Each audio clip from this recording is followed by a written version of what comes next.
5,000 years ago, long before sailors crossed the open oceans with maps, compasses, and written routes, the people of Sumer imagined a hidden depth beneath the world. It was not simply water. It was not merely a sea. In their sacred language, it was called the Abzu, a mysterious realm of fresh, life-giving waters lying beneath the earth, beneath cities, beneath temples, beneath the feet of kings and farmers who walked across the mud-brick streets of Mesopotamia.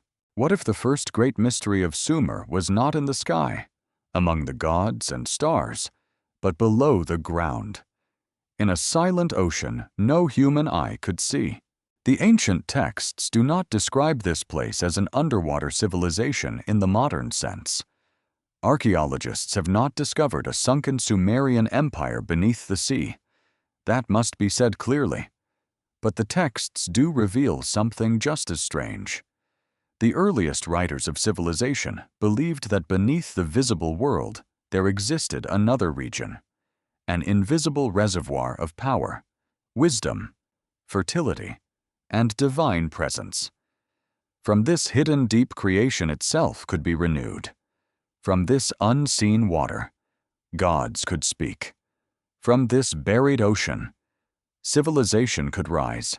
To understand why this idea mattered, picture the world of southern Mesopotamia. The land of Sumer was not a dry desert in the way many imagine it today. It was a world of rivers, marshes, canals, reeds, floods, fish, mud, and shimmering water. The Tigris and Euphrates carried life across a flat landscape where the border between land and water was never completely stable.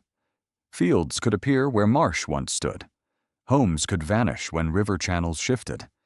A city could depend on irrigation one generation and face ruin the next if the waters failed. For the Sumerians, water was never ordinary. It was survival. It was danger. It was abundance. It was memory.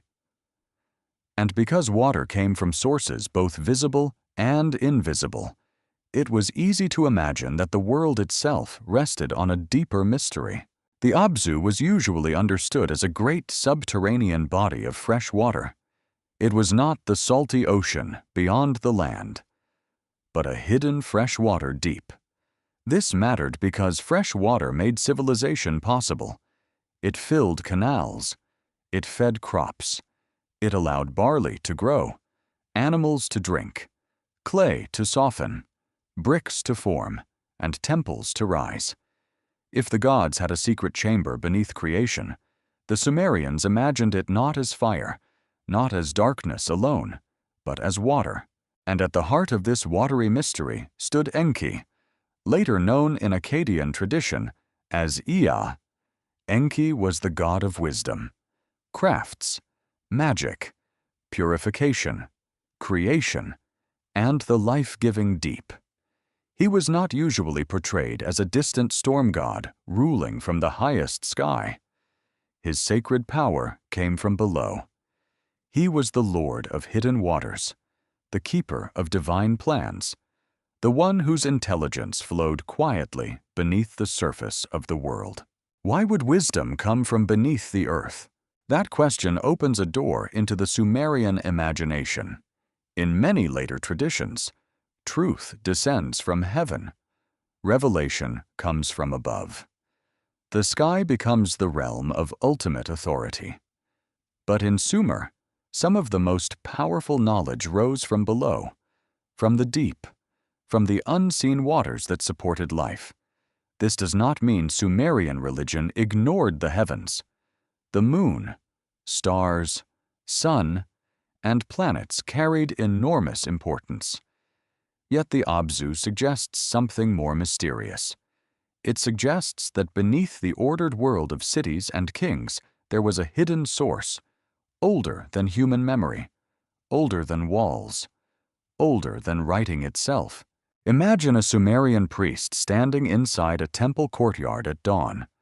The bricks are still cool from the night. The air smells of river mud and incense. Somewhere nearby, Water is being poured in ritual purification. A basin reflects the first light. To modern eyes, this may seem symbolic. To the ancient worshipper, it may have been far more intense. Water could carry the presence of the deep. A temple was not only a building, it could become a point of contact between the human city and the unseen world below it. The strange thing is that the Sumerians did not treat the Abzu as empty. They imagined it as inhabited by divine power.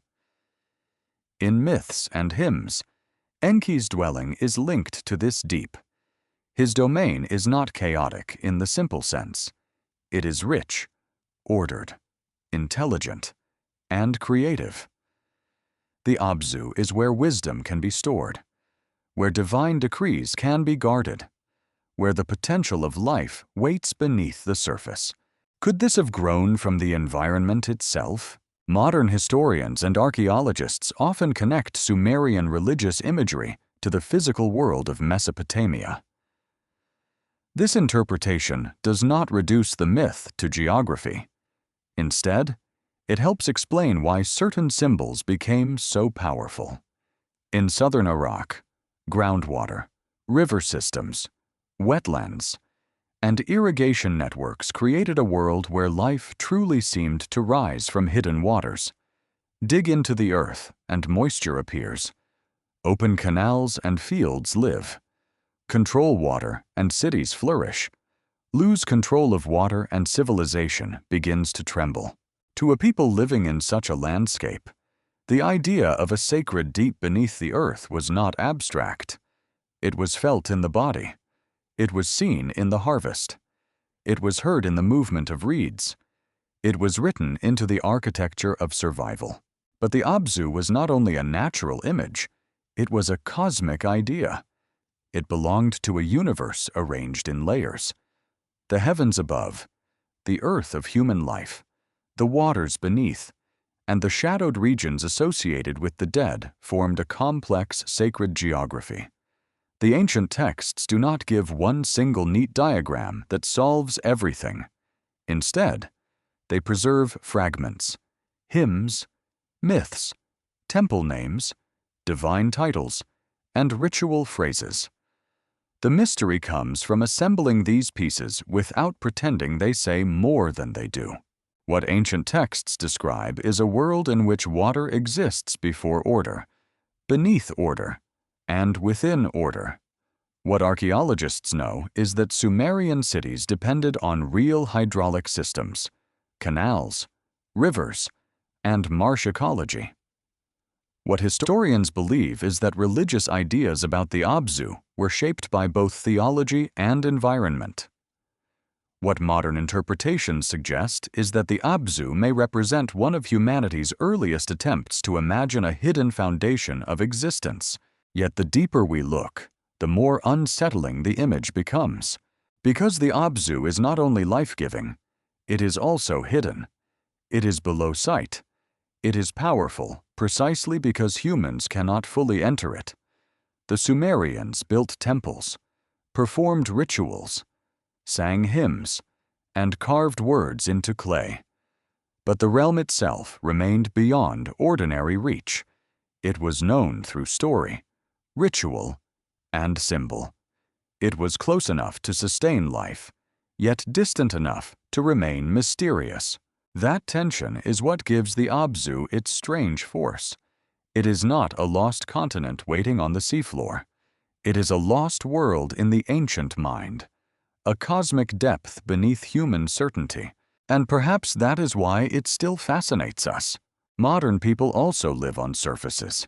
We trust the visible world maps, screens, satellite images, city lights, ocean charts, and scientific instruments. Yet we remain haunted by the possibility that what we see is not the whole of reality. Beneath memory, there is the unconscious. Beneath history, there are forgotten cultures. Beneath myths, there may be old fears, old observations, and old attempts to explain the unknown. The Abzu speaks to that feeling. It tells us that the first cities were already asking a question we still ask in different words. What lies underneath?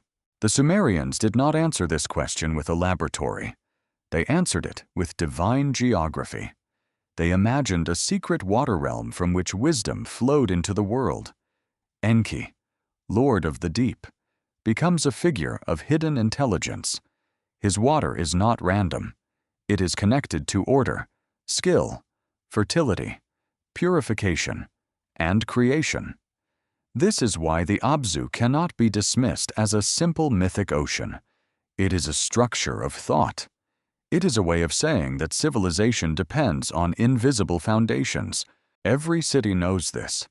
Even today, a city rises in the open, with walls, towers, streets, and markets. But its survival depends on things beneath notice water channels, foundations, soil, buried pipes, stored grain, unseen labor, forgotten decisions.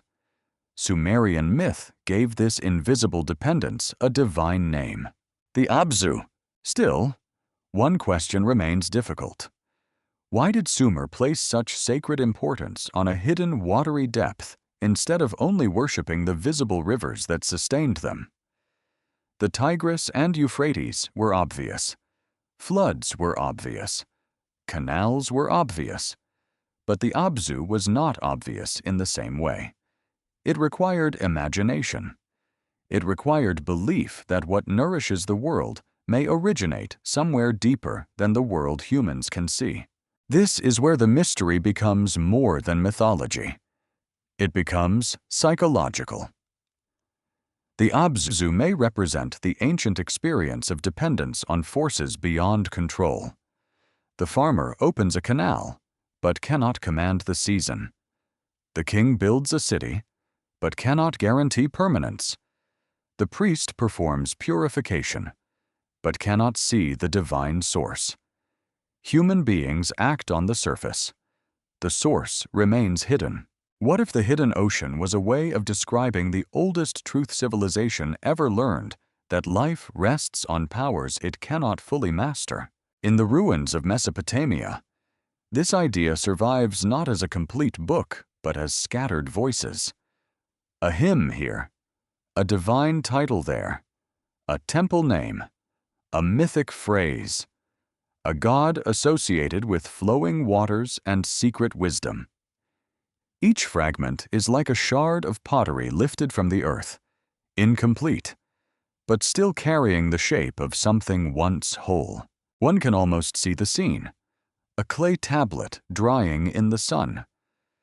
Reed marks pressed into its surface, a scribe preserving words about gods whose homes are not in the ordinary world.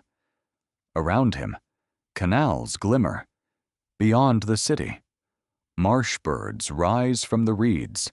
Beneath his feet, the earth holds moisture, memory, and the bones of older settlements. Above him, the sky stretches endlessly, but the sacred imagination turns downward, toward the invisible deep. That downward turn is the first clue, because in Sumerian thought, the lost world hidden beneath the ocean was not simply a place. It was a source of wisdom, a source of creation, a source of sacred authority. It was the concealed foundation from which gods could shape human destiny. And if the Abzu was the hidden deep beneath creation, then the next question becomes unavoidable. Why did the earliest cities build their holiest places as if they were trying to touch it? What kind of city would people remember as the first city on earth? Not the largest city, not the richest, not even the most powerful. In Sumerian memory, the city that stood closest to the beginning was Eridu, a settlement in the far south of Mesopotamia, near the edge of marshland, water channels, and the shifting world where solid earth seemed to rise out of wet silence. To the ancient imagination, Eridu was not just old, it was primordial. It belonged to the age when kingship had only just descended into human history. when divine order was still fresh, and when the boundary between gods and cities had not yet hardened into distance. Its name appears in traditions that place it among the earliest centers of civilization. Its patron god was Enki, lord of wisdom and hidden waters, and that alone made Eridu more than a place on a map. It became a threshold. Archaeologists know Eridu as one of the most ancient urban and sacred sites in southern Mesopotamia. Its ruins are associated with modern Tel Abu Shahrain in Iraq. Excavations revealed long sequences of occupation, including temple levels built and rebuilt over many generations. These were not palaces of stone like later monuments in other lands. They were mud brick structures, vulnerable to weather, time, and abandonment. Yet the repetition matters. People kept returning to the same sacred ground. They kept rebuilding. They kept raising new holy space over older holy space.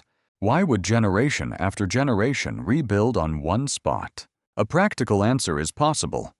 Sacred sites often gain authority through continuity. A temple becomes powerful because it stands where ancestors worshipped. The place itself becomes memory. But in Eridu, the pattern feels even more charged, because the city was linked with Enki, whose divine realm was imagined as the deep freshwater source beneath the earth. The landscape and the theology seem to speak the same language. Around Eridu stretched a world shaped by water marshes, lagoons, river branches, canals, reed beds, fish, birds, mud, and salt flats. It was a city at the edge of firmness. Picture the scene not as dry ruins, but as a living frontier. Low buildings of sun-baked brick, boats moving through channels, priests crossing temple courtyards, fishermen returning through reeds, the smell of wet earth under the heat, the horizon broken by birds rising over the marsh. In such a place, the idea that sacred power came from watery depths would not feel distant. It would feel near enough to breathe. The ancient texts describe Eridu as a city of extraordinary sacred status, in some traditions connected with kingship. Civilization begins when royal authority descends from heaven and establishes itself in cities. Eridu appears at the beginning of this memory. What historians believe is more cautious. They do not treat these king lists and mythic accounts as straightforward political records for the earliest periods. The reign lengths are legendary. The sequence is shaped by theology, ideology, and memory. Yet these texts still reveal how Sumerians understood their own past.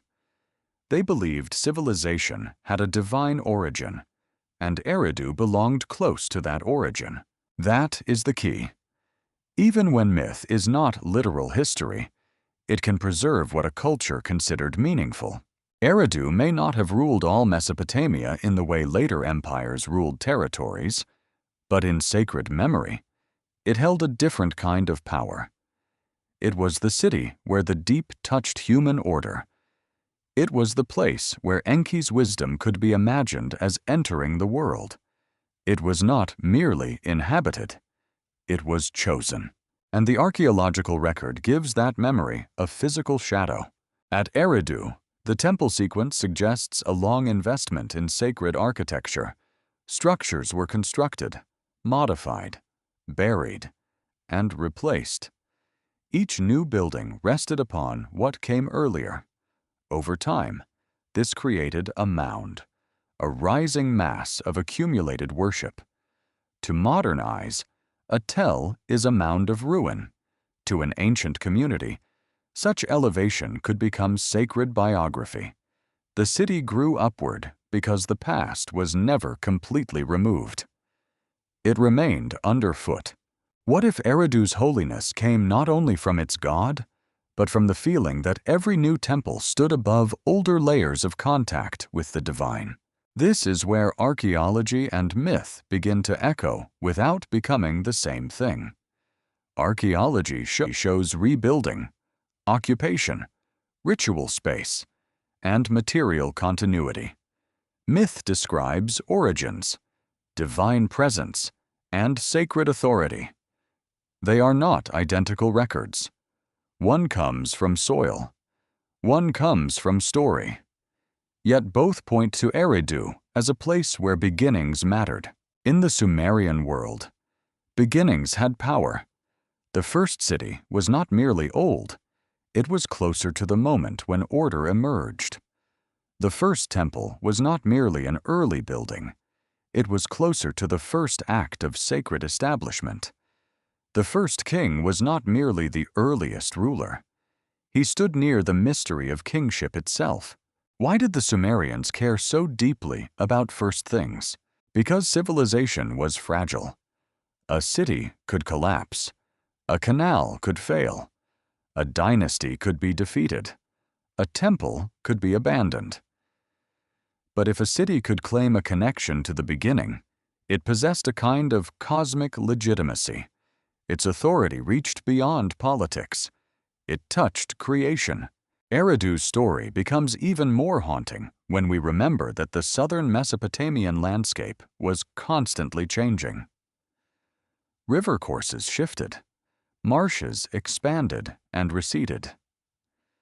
Shorelines of the Persian Gulf were different in deep antiquity from what they are today. Settlements that once stood near watery environments may now appear inland or isolated from the conditions that shaped them. This does not prove a drowned city beneath the ocean. It does show that the ancient South was a moving world, where land and water negotiated with each other across centuries. Modern interpretations sometimes see in Eridu a memory of early settlement at the edge of the waters. Some connect its sacred identity with the ecology of the marshes and the importance of freshwater in a difficult landscape. Others emphasize the city's theological role as the cult center of Enki. Both views can coexist. A place can be sacred because of belief, and belief can be intensified by place. Stand in imagination at Eridu near sunset. The temple rises above the settlement. Beyond it, the flat land glows copper. Channels catch the light. The sound of water moves through reeds. Somewhere, a ritual is being prepared. Clay vessels are filled. Offerings are brought. A priest knows the names of gods, the rhythm of words, the proper gestures. The city may seem small compared with later capitals, yet it holds a vast idea the world has a hidden source, and this city stands near it. That idea would have shaped how people understood themselves. To live in Eridu was not simply to live beside water. It was to live near the divine foundation. To worship Enki was not simply to ask for prosperity. It was to seek wisdom from the place beneath appearances. To rebuild the temple was not merely maintenance.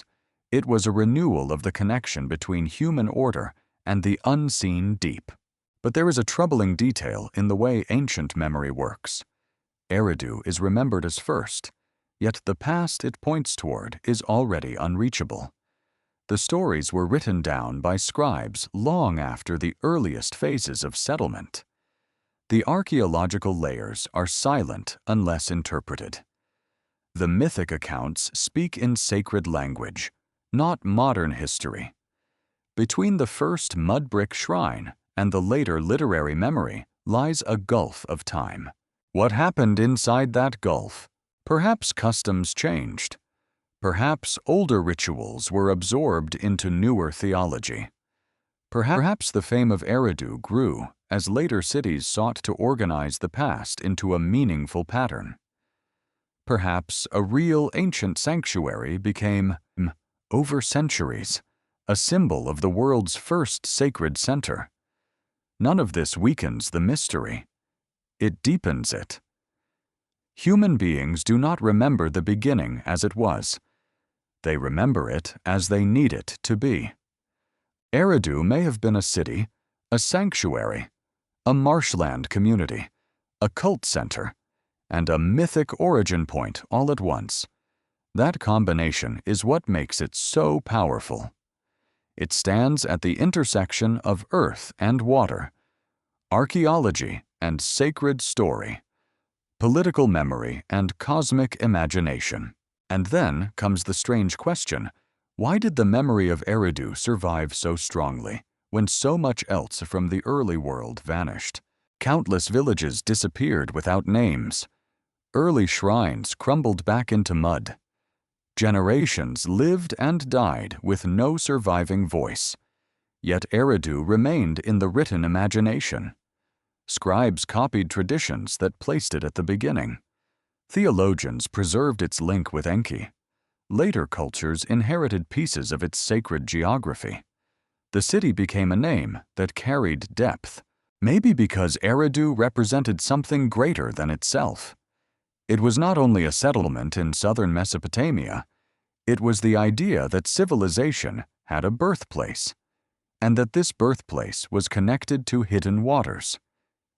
It suggested that the first city did not rise by human effort alone. It rose because divine order had touched the earth, the lost world hidden beneath the ocean. In this sense, does not require towers beneath the waves. Its entrance may have been symbolic, ritual, and psychological. It may have opened through temples, stories, purification rites, and sacred memories of places like Eridu. The Sumerians looked at a watery landscape and saw more than geography. They saw a cosmic foundation. Still, one mystery remains suspended over the ruins. If Eridu was remembered as the city nearest the beginning, and if Enki's power flowed from the hidden deep, then the temple at Eridu was not just a building. It was an attempt to anchor the invisible in brick, ritual, and sacred space. What kind of house would humans build for a god whose true home was beneath the waters? What kind of building can stand above water that no one can see? In Sumerian sacred language, one of the most haunting names ever given to a temple was Abzu, often understood as the House of the Abzu. It was not a palace for a human king. It was not a simple shrine beside a river. It was the earthly dwelling associated with Enki, the god whose power was linked to the hidden freshwater deep. The name itself carries a mystery. A house is something built with hands. The Abzu is something imagined beneath the world. How can a human building become the house of an invisible ocean? The ancient texts do not tell us that the temple physically opened into a secret underwater kingdom. Archaeology does not show a staircase descending into a lost city beneath the sea. But the name Abzu reveals a sacred idea of astonishing power. The Sumerians could build a structure on dry ground and still treat it as a point of contact with a cosmic depth. The temple was not only architecture, it was a symbol made solid. To modernize, a temple may seem like a religious building where people gather. In ancient Mesopotamia, the idea was more intense. A temple was the residence of a deity. It was a carefully maintained house in which divine presence could be honored, fed, clothed, praised, and approached through ritual. The god was not imagined as an abstract concept floating far away. The god had a place. The god had a household. The god had servants, offerings, festivals, names, rooms, vessels, and songs. Why would a god of hidden waters need a house made of mud brick? That question leads into one of the most important features of Sumerian religion. The visible world could host invisible forces. A statue could become the focus of divine presence. A ritual could bring cosmic order into human space. A temple name could compress an entire theology into a few signs on clay. The Abzu was not just a label. It was a claim. It said that the deep was not completely distant. It could be ritually localized. It could be honored in one sacred place. Imagine entering the temple precinct in its living age. The walls are not ruins yet. They are whitewashed, repaired, and alive with human movement. Priests and attendants carry offerings. Water is poured into vessels.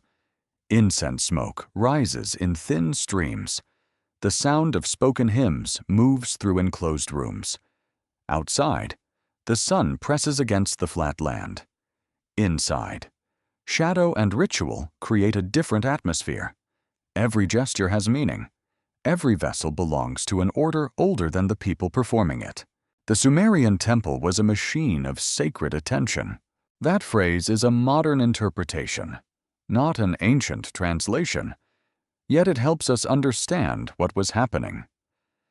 The temple gathered labor, memory, food, craft, music, language, water, and authority into one controlled environment. It transformed daily survival into sacred maintenance. Grain became offering. Water became purification. Brick became cosmic boundary. A courtyard became a meeting point between human uncertainty and divine order. In this setting, the hidden ocean did not need to be physically visible. It was made present through ritual. Archaeologists know that temples in southern Mesopotamia were often rebuilt over older temples, creating layers of sacred continuity. At Eridu, the long sequence of temple construction suggests generations of devotion to a single holy location. But archaeology can only show walls, plans, pottery, bricks, platforms, and traces of use. It cannot directly recover the emotion of a priest entering the sanctuary or the fear of a farmer bringing offerings after a difficult season. The earth preserves structure. The texts preserve voice. Between them, a more vivid picture begins to form. What ancient texts describe is a temple connected to Enki's watery domain. What archaeologists know is that real communities invested labor in building and renewing such sacred places. What historians believe is that temple institutions helped organize not only worship, but also economy, identity, and political authority. What modern interpretations suggest is that the Iabzu may have functioned as a symbolic center where water, wisdom, and civilization were imagined as one force. This is not a small idea. It means the temple was more than a monument. It was a model of the universe. Many ancient cultures built sacred spaces as miniature versions of cosmic order. Mountains could become stairways to heaven. Pyramids could echo solar ascent. Stone circles could align with celestial cycles. In Sumer, a temple connected with the Abzu suggested another kind of cosmic architecture, not only upward toward the sky, but downward toward the deep. Not only light above, but water below. Not only the visible order of kingship, but the concealed source of wisdom underneath it. Could the Iabzu have been a map without looking like a map? The temple may not have shown the hidden deep with painted diagrams or carved ocean scenes in the way modern viewers might expect. Ancient sacred space often worked through arrangement, naming, movement, and ritual sequence. A name could turn a room into a cosmic location. A basin could represent more than stored water. A threshold could mark passage from ordinary space into divine territory. A repeated ceremony could train the body to feel what language alone could not explain. Water was central to this experience. Purification rituals in Mesopotamian religion often involved washing, sprinkling, or the use of consecrated water. Water cleaned, but it also separated. It prepared a person or object to enter a different condition. Ordinary dust, sweat, and impurity belonged to daily life. Ritual water marked a transition. It said this space is not like other space. This object is not like other objects. This moment is not like other moments. When water was used in the house of a water god, the action gained a deeper resonance. The liquid in a vessel was not the entire abzus, but it could point toward it. A small amount of water could carry the meaning of a cosmic depth. This is one of the strange powers of ritual. The small becomes vast. Think of a bowl held in both hands. To the eye, it contains only water. To the ritual imagination, it may reflect the first waters, the hidden source, the cleansing force of Enki, the unseen foundation below the world. A person watching the ceremony would not need a theological lecture. The action itself would teach. The temple would make the invisible memorable. But the Iabzu carried another layer of meaning wisdom. Enki was not only associated with water, he was linked to intelligence, crafts, incantations, and the ordering skills that allowed civilization to exist. This makes the temple a house of hidden knowledge as much as a house of hidden waters. The deep was not mindless. It was intelligent. It held plans. It held secrets. It held the arts that turned raw life into culture. Why would the Sumerians connect wisdom with water? A modern psychological interpretation might say that water represents the unseen mind, the deep source from which thoughts rise. This is not something the Sumerians stated in those terms. It is a modern reading, but it helps explain why the image remains powerful. Human consciousness itself feels layered. We speak from the surface, but dreams, memories, fears, and intuitions emerge from below. The Sumerians placed divine wisdom in a hidden deep, and the image still feels strangely natural. A historical interpretation is more grounded. In Mesopotamia, water management required knowledge. Canals had to be dug, maintained, measured, and controlled. Agriculture depended on timing and organization. A society that mastered water could feed cities, support temples, and sustain kingship. In such a world, water and wisdom were practically joined. To govern water was to govern life. The Iabzu gathered these meanings into one sacred form. Yet the temple also creates a contradiction. If Enki's true domain was the vast hidden deep, why contain his presence in a building? Why give walls to what has no walls? Why give rooms to a cosmic ocean? Ancient religion often lives inside this paradox. The divine is beyond human control, yet humans approach it through controlled spaces. The god is greater than the temple, yet the temple is treated as the god's house. The mystery is unreachable, yet ritual makes it near. This tension would have made the temple feel powerful. The building did not solve the hidden deep. It staged the encounter with it. One can imagine a scribe recording offerings, a priest reciting praise, a worker repairing bricks, a musician sounding a hymn, each person participating in a system that treated the temple as a living bridge. No single participant needed to understand every theological meaning. The entire institution carried the meaning for them. The Iabzu stood there, receiving labor and devotion, silently declaring that beneath human life there was a deeper order. And still, there is something unsettling about sacred houses. They can outlive the communities that built them only as ruins. Their walls collapse. Their rituals stop. Their songs fall silent. Their gods remain in texts. But the daily acts that once made them present disappear. The Iabzu, once imagined as the dwelling of deep wisdom, became broken architecture, buried levels, and clay signs needing interpretation. What happens to a cosmic doorway when no one remembers how to open it? Perhaps this is why the name remains so compelling. House of the Abzu. It sounds like a clue from a vanished system of thought. It suggests that the earliest civilizations did not merely build temples to reach the gods above.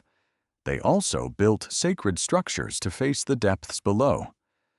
The temple becomes a vertical mystery, bricks rising upward, foundations pressing downward, rituals moving inward, water pointing toward an unseen source, the lost world hidden beneath the ocean. In this vision, is not found by diving into the sea. It is approached through the way ancient people arranged meaning. A temple name becomes a map. A ritual basin becomes a symbol of cosmic water. A god's house becomes the visible skin of an invisible depth. And if the Abzu was built to make hidden wisdom present on Earth, then one question becomes impossible to avoid. What secret was Enki believed to guard inside the deep? Why would the god of wisdom create humans at all? In the ancient stories of Mesopotamia, human life does not begin with a gentle miracle. It begins with pressure, complaint, divine exhaustion, and a problem among the gods. The world has been ordered. The canals must be maintained. The soil must be worked.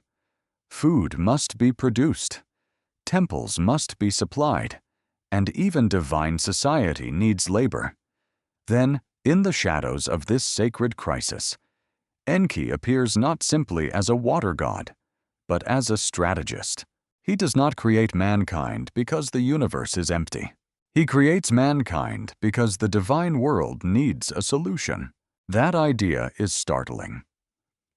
Many later traditions imagine humanity as the center of creation, the beloved purpose of the cosmos, or the final crown of divine work.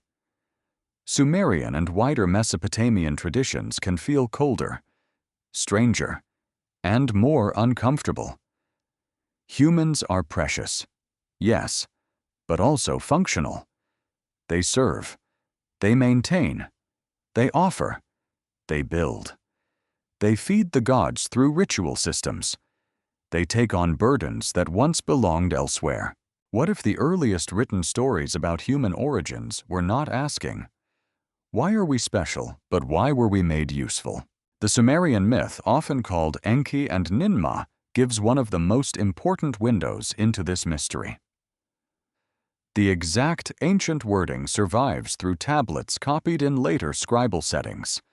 And like many old compositions, the text comes to us through transmission, translation, and interpretation.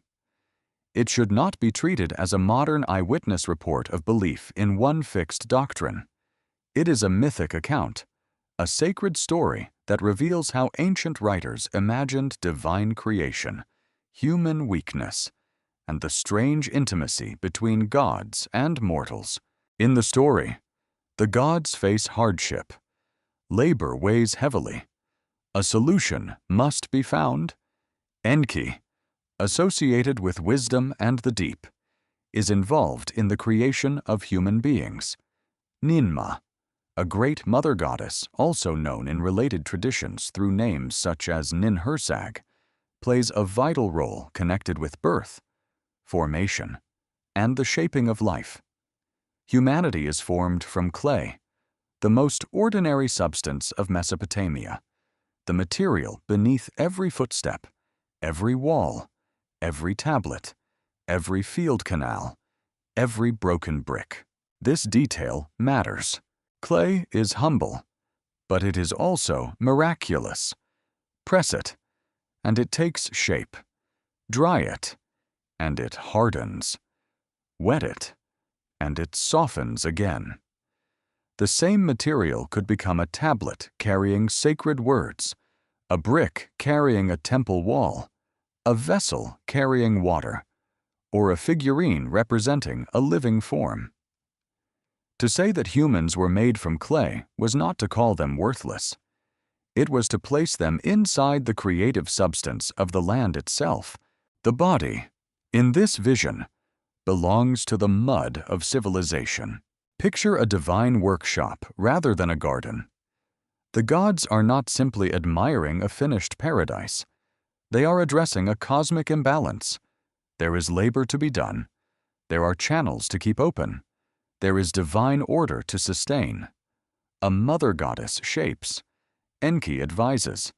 The material is clay.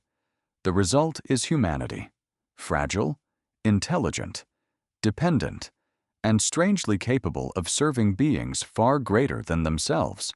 What ancient texts describe is not modern biology. It is not archaeology. It is not evidence of physical engineering by extraterrestrial beings. It is mythic language about origin, purpose, and human limitation. Archaeologists know that clay objects, figurines, tablets, and temple economies were central to ancient Mesopotamian life. Historians believe these stories reflect a society where labor, irrigation, food production, and temple service shaped religious imagination. Modern interpretations suggest that the creation of humans from clay may express both ecological reality and philosophical anxiety. Humans are made from the earth, but asked to sustain heaven. Could there be a more powerful image of civilization than mud learning to pray? The story grows stranger when creation becomes imperfect. In Enki and Ninmah, after human formation is established, the narrative moves into a contest or exchange involving beings with unusual conditions, weaknesses, or disabilities.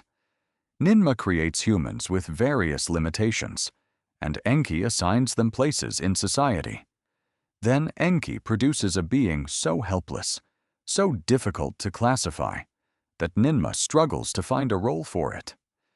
Scholars debate details of the passage because the ancient text is complex and partially difficult, but the theme is unmistakable.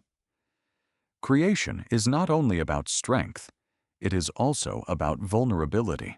This is one of the most haunting developments in Sumerian thought. Why would a creation myth spend time on imperfect bodies? A simplistic reading might say the ancient world was only interested in explaining why suffering exists. But the story does something more subtle. It forces the listener to confront a disturbing question if humans are created by divine wisdom and divine birth power. Why are they weak, sick, limited, and mortal? Why do they fail? Why do bodies break? Why are some born into hardship? Why does intelligence live inside flesh that can tremble, hunger, age, and die? The myth does not answer with a neat doctrine. It dramatizes the question through divine action. Human beings are not pure spirit trapped by accident. They are formed beings, shaped within a world where purpose and fragility are intertwined. Enki's wisdom does not erase weakness. It finds places for weakness within order. That detail turns the myth into something more than an origin story. It becomes a meditation on society itself. Every civilization must decide what to do with vulnerability. Who belongs? Who works? Who is cared for? Who is named? Who is hidden? Ancient Mesopotamia was not a modern humanitarian society, and we should not project modern values backward too easily. Yet the story's attention to different human conditions shows that the scribes were thinking about more than the first human body. They were thinking about the human range. The secret beneath mankind may not be simply where humans came from. It may be that humans were created with incompleteness built into them. This is where Enki becomes deeply mysterious. He is not only the clever god who provides a solution to divine labor. He is the one who knows how to assign meaning inside a world that is never perfect. His wisdom is practical, not abstract. He organizes, he arranges, he finds functions. He turns raw existence into social order. In another major Sumerian theme, Enki is associated with the me, the divine powers, offices, arts, and cultural patterns that make civilization possible. The me are difficult to translate with one English word. They include aspects of kingship, priesthood, truth, craft, sexuality, music, lamentation, power, and social order. They are not simple inventions. They are divine ordinances, sacred templates, the invisible rules behind visible life. Here the mystery deepens. Humans are not merely clay workers placed into the world. They live inside a system of divine patterns: the city, the throne, the temple, the song, the ritual, the tool, the judgment, the marriage bed, the lament, the crown, the craft. All belong to a sacred structure imagined as older than human choice. Civilization, in this view, is not improvised. It is received. What if human culture was imagined as something downloaded from the divine deep, not invented from nothing? This does not mean Sumerians lacked creativity. Their scribes, builders, administrators, singers, and craftsmen were extraordinarily inventive. The point is theological. The achievements of civilization were not viewed as merely human self-congratulation. They were gifts and responsibilities embedded in cosmic order. Enki guarded and distributed wisdom because civilization needed more than muscle. It needed rules, techniques, boundaries, names, and sacred permissions. A canal is not only a trench filled with water. It requires measurement, authority, labor organization, dispute resolution, maintenance, and ritual meaning. A temple is not only bricks. It requires offerings, calendar rites, priestly roles, purification, music, storage, accounting, and myth. A city is not only people living close together. It requires shared imagination. Enki's secret is that humanity was made not just to exist, but to participate in order. Yet this order came with a cost. To serve the gods meant to carry obligation. To maintain temples meant to produce surplus. To live under kingship meant to accept hierarchy. To belong to civilization meant to enter systems that could protect, but also demand. The mythic creation of humans as laborers may reflect the real experience of communities organized around agricultural work and temple institutions. The divine story gave meaning to a world where life was shaped by duty. Was this comforting or terrifying? Perhaps both. If humans were made for service, then their work mattered cosmically.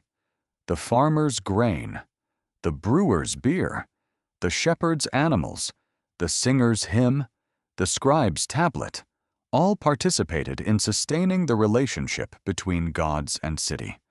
Ordinary labor became sacred.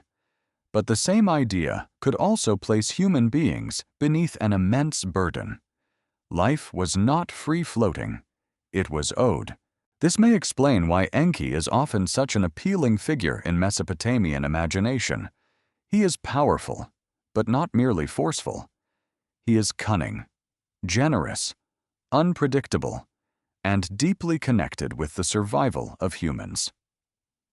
In flood traditions from the wider Mesopotamian world, the wise water god becomes the divine figure who helps preserve life when destruction threatens. In creation traditions, he helps shape humanity's role. In stories of civilization's arts, he possesses and releases the hidden patterns of culture. He is the god who knows what lies beneath the official surface of existence. That makes him dangerous in a quiet way. A storm god can shatter a city openly. A warrior god can conquer. But Enki's power is subtler. He knows the hidden channels. He understands loopholes. He speaks through craft, ritual, water, and secret counsel. He is close to the forces that make life possible, and close to the knowledge that can change destiny. One can imagine an ancient listener hearing these stories by lamplight. Outside, the city sleeps. A canal reflects the moon. Somewhere, animals shift in their pens. Inside, a storyteller speaks of gods shaping humans from clay, assigning destinies, giving civilization its sacred powers. The listener hears something both humbling and unsettling. Your body is mud. Your work is divine service. Your society rests on hidden decrees. And your weakness has not been forgotten by the gods. But the story leaves a silence at its center. If humans were made to relieve the gods of labor, then who decided how much humans should suffer? If wisdom shaped mankind, why was mortality allowed to remain? If Enki knew the secret patterns of civilization, did he also know the hidden limit placed on every human life? And if the god of the deep helped create humanity from clay, what did he know about the place where life was supposed to go when the clay body returned to dust? What if the hidden world was not only beneath the earth, but also somewhere beyond the horizon? Among the most mysterious places in Sumerian literature is Dilmun, a land described in sacred stories as pure, bright, distant, and strangely untouched by ordinary decay. It is not presented like a common city with walls, markets, soldiers, and canals. It appears more like a threshold between geography and myth, a place where the world seems newly washed, where sickness has not yet taken hold, where the breath of life feels closer to its source. The ancient texts do not give a modern map with coordinates. They do not say, "Sail here, measure this distance, and you will find the lost sacred land." Instead, they give images. Dilmun is clean. Dilmun is radiant. Dilmun is associated with fresh water, fertility, divine action, and beginnings. It is connected with Enki, with the mother goddess Ninhursag, and with a strange vision of a world that seems almost too perfect to belong to ordinary history. Why would Sumerian scribes imagine a sacred land beyond their own river world? To answer that, picture the people of southern Mesopotamia looking east and south toward the waters of the Gulf. Boats moved through waterways carrying goods, timber, stone, copper, shells, and luxury materials. Sumer itself had fertile fields, but it lacked many resources desired by temples and elites. Trade linked Mesopotamia with distant regions. Names such as Dilmun, Magan, and Meluha appear in ancient records connected with networks reaching beyond the alluvial plain. Archaeologists and historians commonly associate Dilmun with Bahrain and parts of the eastern Arabian Gulf region, although the literary Dilmun is not identical to a single archaeological site. This distinction matters. There was a real trading culture known from material remains and ancient records, and there was also a mythic Dilmun in Sumerian imagination. The two overlap, but they are not the same thing. One belongs to ships, harbors, goods, seals, and exchange. The other belongs to sacred storytelling. That overlap is where the mystery begins to glow. A real place can become more than real. A distant island known through sailors, merchants, and imported goods can become a screen for divine memory. A land across the waters can become a paradise. A trade partner can become a sacred horizon. The farther a place is from daily life, the easier it becomes for imagination to fill it with purity, danger, or promise. In the myth often called Enki and Ninhursag, Dilmun appears in an extraordinary way. The text describes it as a land lacking the ordinary troubles of life. In poetic language, it is associated with innocence, cleanliness, and a world not yet touched by familiar suffering. But it is also incomplete. Something essential is missing. Fresh water must be brought. Fertility must be awakened. The perfect land is not fully alive until Enki's waters flow. That detail changes everything. Dilmun is not simply a paradise already finished. It must be activated. It needs water. It needs divine intervention. It needs the hidden source to rise into the visible world. The land becomes fertile through Enki's power, and with that fertility comes growth, desire, birth, pain, conflict, and transformation. What if paradise becomes complicated the moment life truly enters it? This is not a simple story of a flawless garden. It is stranger. Enki's actions bring abundance, but they also create consequences. In the myth, divine sexuality, pregnancy, plants, illness, and healing become woven together in a pattern that feels ancient, symbolic, and unsettling. Enki consumes plants connected with divine birth. He becomes ill. Ninhursag withdraws in anger. The gods are troubled. Healing requires new divine births, each associated with parts of Enki's body. The story is not medical science. It is mythic drama. But it reveals how the Sumerians could think about life as a chain of exchanges. Water becomes fertility. Fertility becomes plants. Plants become consumption. Consumption becomes illness. Illness requires healing. Healing produces new divine powers. Nothing is isolated. Every act opens another door. The land of Dilmun, then, is not a static heaven. It is a laboratory of creation.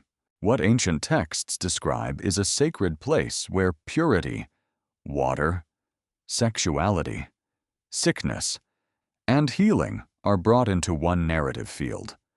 What archaeologists know is that the Gulf region held real settlements and trade routes linking Mesopotamia with regions rich in materials not easily found in Sumer.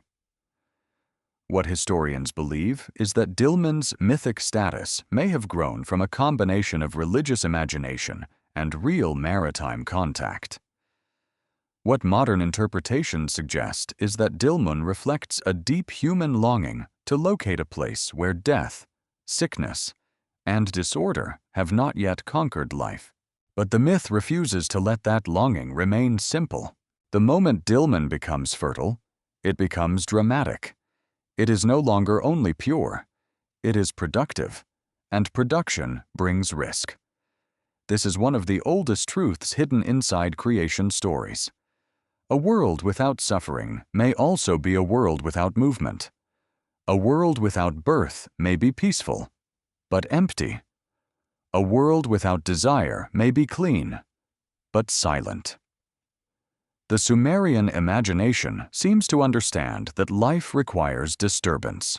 Could the lost world beneath the waters be less like a buried city and more like a memory of an impossible beginning? Dilmun's location across the Gulf gives the myth a maritime feeling. To reach it, one imagines boats, distance, salt air, currents, and the uncertain boundary between known and unknown. For Mesopotamians living in a river civilization, the sea was not simply open freedom. It was also danger, distance, and mystery. A land beyond the waters could feel as unreachable as a place beneath them. Both were outside ordinary control. Sailors may have carried practical knowledge of harbors and trade goods. Scribes may have transformed that distant knowledge into sacred geography. Priests may have spoken the name Dilmun in ways that evoked purity and divine presence. Over time, the place became layered, economic, geographic, mythological, and philosophical. A viewer can almost see it, a boat loaded near a Mesopotamian quay, its cargo sealed, its crew watching the light move on the water. Behind them stand temples, workshops, storehouses, and scribes recording goods. Ahead lies the Gulf, glittering and uncertain. Somewhere across that distance is a land whose name becomes more than a destination. It becomes a promise that there may be another world at the edge of the known. Yet the promise contains a hidden anxiety. If Dilmun is pure, why does it need Enki? If it is blessed, why must fertility be brought to it? If sickness is absent, why does the myth introduce illness? The story seems to create paradise, only to disturb it. That may be the point. The Sumerian sacred imagination was not naive about existence. It knew that life and suffering were intertwined. Water gives harvest, but floods destroy. Desire creates birth, but also conflict. Plants nourish, but some powers are dangerous to consume. The divine world itself is not free from tension. Gods argue, withdraw, suffer, heal, and negotiate. Even a holy land cannot remain untouched once creation begins moving. Dilmun also carries a powerful connection with later human questions about the afterlife and immortality. In some Mesopotamian traditions, a flood survivor is placed in a distant blessed land.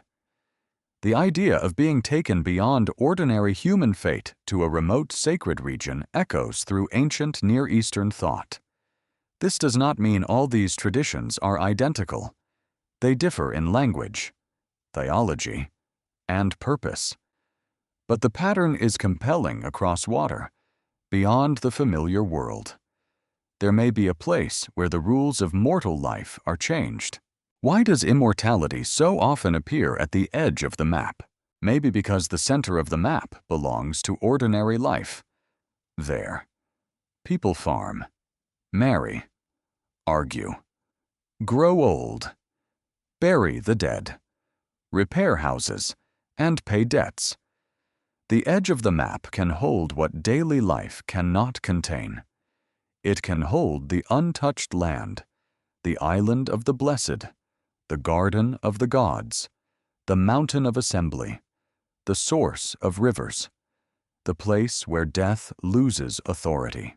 For Sumer, Dilmun became one such edge. Still, it would be a mistake to turn Dilmun into a fantasy Atlantis. The evidence does not allow that. The power of Dilmun lies not in proving a drowned kingdom, but in showing how one of the earliest literate cultures imagined sacred geography. It reveals that ancient people did not separate landscape from meaning in the way modern maps often do. A region could be trade partner, holy land, cosmic symbol, and memory of creation all at once. And this layered vision may explain why Dilmun continues to feel like a clue. It stands somewhere between earth and myth, between island and paradise, between commerce and immortality. It is close enough to history that ships could sail toward it, yet strange enough in literature that no ordinary harbor can exhaust its meaning. The hidden world is no longer only below the soil. It is across the water. It is in the distance. It is in the possibility that the first storytellers looked at the sea and imagined not emptiness, but a veil. Beyond that veil, they placed purity. They placed healing. They placed divine fertility. They placed a question about whether life might exist before sickness, before aging, before death. But if the sacred land across the waters held the dream of life untouched by decay, why did Sumerian memory also preserve a story in which the waters rose not to bless the world, but to erase it? Why would a civilization that depended on water remember water as the weapon of the gods? In the Sumerian flood tradition, the life-giving force becomes terrifying. Rivers do not merely overflow fields. Rain does not merely ruin a harvest. The waters rise with cosmic purpose, as if creation itself has turned against the noise and fragility of human existence. A world built from canals, mud brick, grain, and prayer suddenly faces the one power it can never fully command. The flood story connected with Ziusudra is among the most powerful surviving memories from ancient Sumerian literature. It is not complete. The tablet is damaged. Lines are broken. Some of the most important parts are missing. That damage is not a small inconvenience. It is part of the mystery. The story that describes the near erasure of humanity has itself been partly erased by time. What if the broken tablet is the perfect shape for a story about a broken world? The ancient account does not open like a modern disaster film. It belongs to a sacred world where decisions are made by divine assembly, where kingship and cities exist under heavenly authority, and where human survival depends on knowledge that mortals are not supposed to possess. Ziusudra, remembered as a king and priestly figure, receives warning of a coming catastrophe. The gods have resolved upon destruction. The storm will come. The waters will cover the land. Ordinary life will end. But warning appears in a secretive way, in versions of the wider Mesopotamian flood tradition. The wise god associated with hidden waters does not simply announce the plan openly. He communicates through indirect speech, sometimes through a wall or dreamlike device, preserving divine secrecy while still allowing one human to understand. The idea is dramatic salvation comes through a message that must be heard beneath the surface of language. Why would a god save humanity by speaking indirectly? This is not just a plot device. It reveals something about Mesopotamian theology. The gods may decree destruction, yet one divine figure may act with cunning mercy. Divine will is not always simple. It can be divided, negotiated, hidden, and interpreted. Human beings survive not because they overpower fate, but because they receive a clue. Imagine Ziusudra hearing the impossible warning. Around him, the city continues as usual. Workers carry baskets. Scribes mark clay. Animals are led through dusty paths. Fires burn in courtyards. The sky may look ordinary, but behind ordinary life, a sentence has been spoken that changes everything. The waters are coming. The ancient texts describe the building of a great boat, although the Sumerian version survives in damaged form. Later, Akkadian and Babylonian versions give fuller descriptions of a flood hero constructing a vessel to preserve life. Historians treat these traditions carefully. They are related, but not identical. Each version belongs to its own literary and theological world. Yet the shared pattern is unmistakable: a chosen survivor, a divine warning, a vessel, a flood, and the preservation of life through catastrophe. Archaeologists know that Mesopotamia experienced real floods. Excavations at several ancient sites have revealed flood deposits, although these layers do not prove one single world-destroying flood across all history. Southern Mesopotamia was vulnerable to river flooding, shifting channels, storms, and ecological instability. Historians generally believe that flood stories may have drawn from real experiences of devastating local or regional floods, then expanded them into cosmic myth. Modern interpretations suggest that the flood became a way to speak about civilizational trauma, the fear that everything humans build can vanish beneath forces older than kings. But the Sumerian flood is not only natural disaster. It is judgment, it is silence, it is memory underwater. The image of the flood carries an emotional weight that a simple storm cannot hold. Fields vanish. Cities vanish. Names vanish. The labor of generations dissolves. Mud brick returns to mud. Boundaries disappear. The world becomes surface and depth, sky and water, with almost nothing human remaining between them. In such a moment, civilization's confidence is exposed as fragile. What remains of a city when its streets become riverbed? The story says the storm raged for days. In the Sumerian tradition, the flood lasts 7 days and 7 nights. That number gives the catastrophe ritual shape.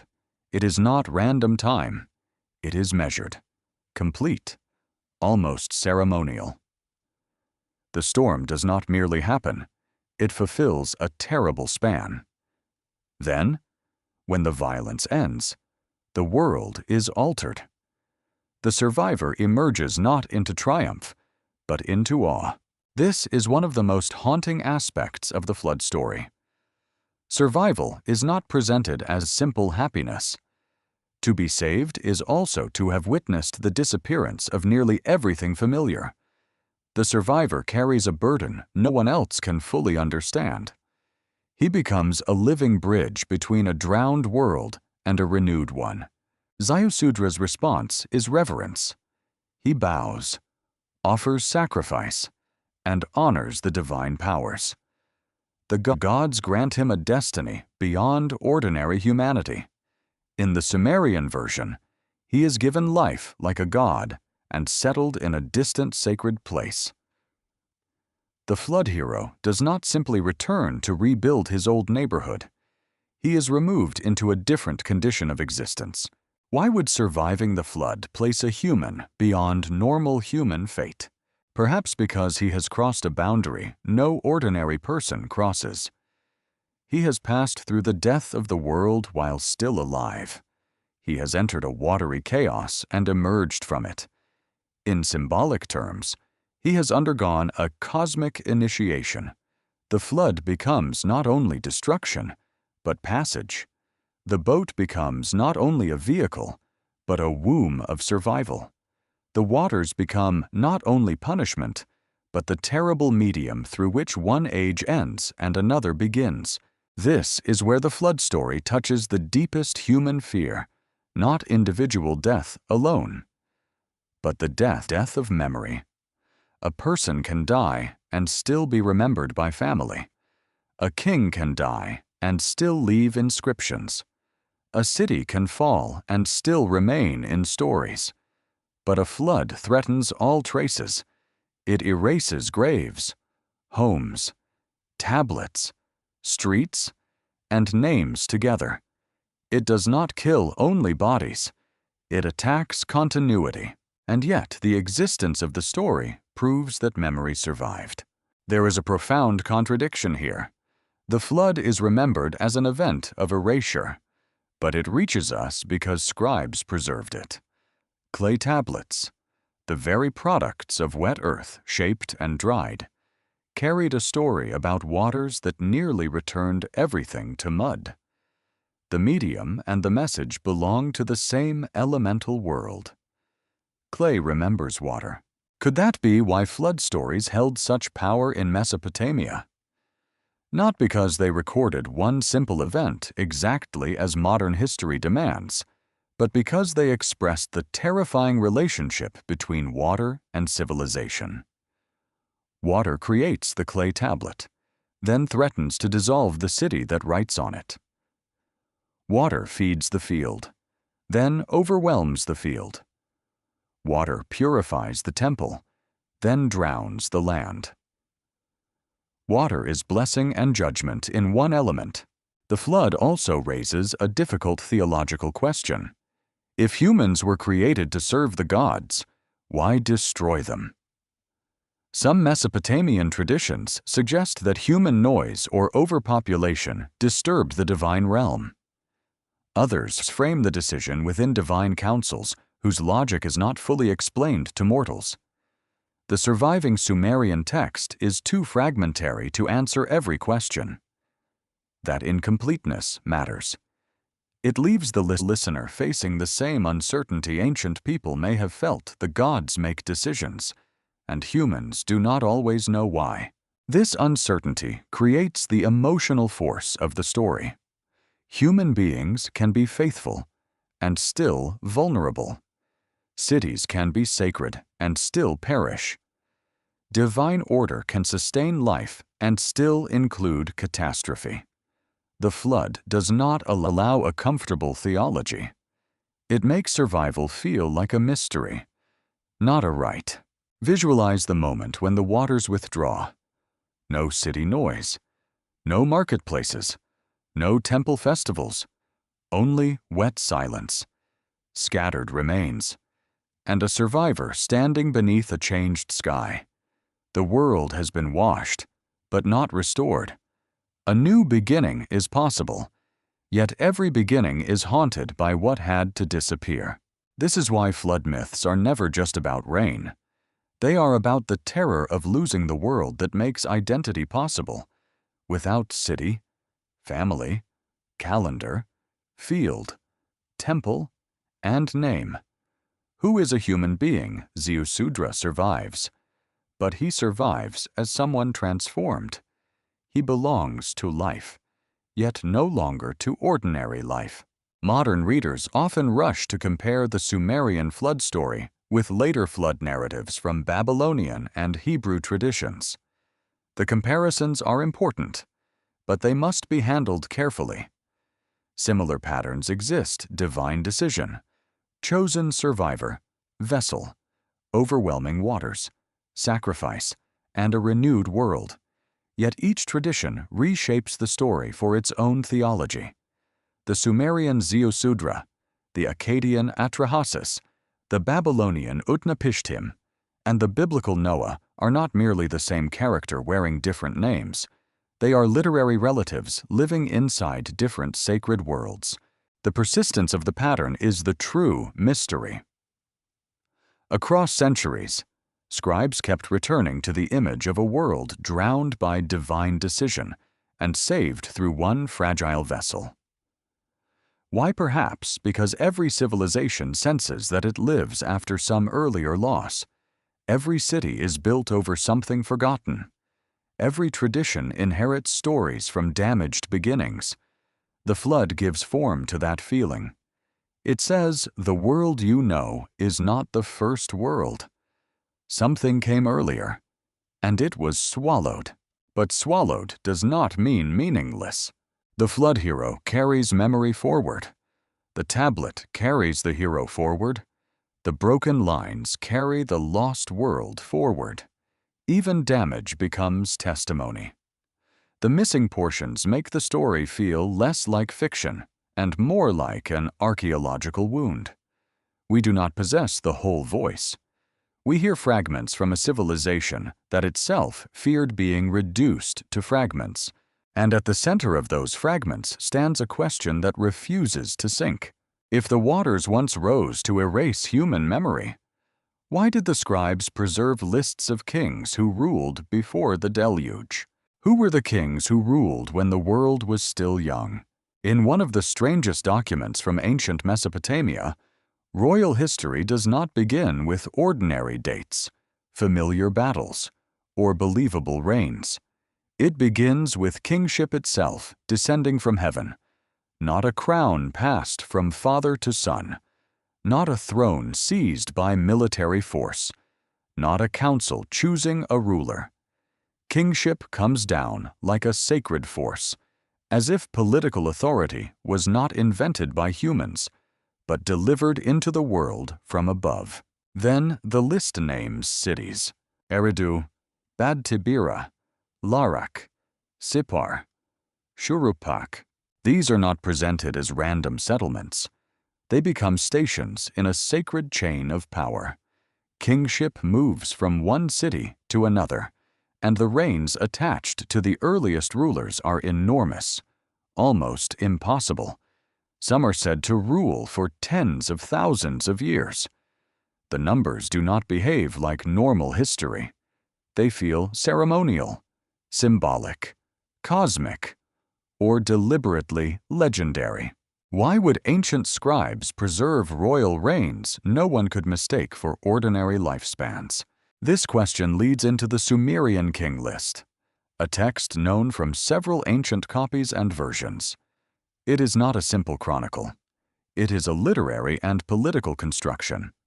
a way of arranging the past around the idea that legitimate rule belonged to one city at a time.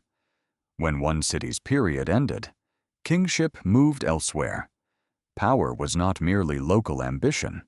It was something transferred, almost like a divine object. What ancient texts describe is a sequence of rulers and cities, divided by the great catastrophe that separates the earliest age from later dynasties. What archaeologists know is that many named cities were real places with long histories, although the earliest royal names and reign lengths cannot be confirmed as literal records. What historians believe is that the list served ideological purposes, helping later rulers understand power as divinely authorized and historically continuous. What modern interpretations suggest is that the impossible reigns may express sacred time rather than human biography. Sacred time does not measure life the way a tax record does. It stretches, it magnifies, it turns kings into symbols of ages. A reign of 800 years does not ask to be imagined as one elderly man sitting on a throne for nearly 30 millennia. It asks the listener to feel a distance so vast that the earliest kings belong to a different kind of world, a world closer to creation. The first name commonly associated with Eridu in versions of the list is Alulim. He is followed by Alalgar. Then kingship moves to Bad Tibira, where rulers with names such as Enmen-Lu-Ana, Enmen-Gal-Ana, and Dumuzi the shepherd appear in the tradition. Dumuzi is especially fascinating because he is also known from mythic and religious texts as a divine or semi-divine figure connected with shepherding, fertility, and the goddess Inanna. In the king list, mythic atmosphere and royal memory begin to overlap. What kind of ruler belongs both to kingship and myth? This is where the list becomes more than a record. It is a corridor between categories that modern people usually separate.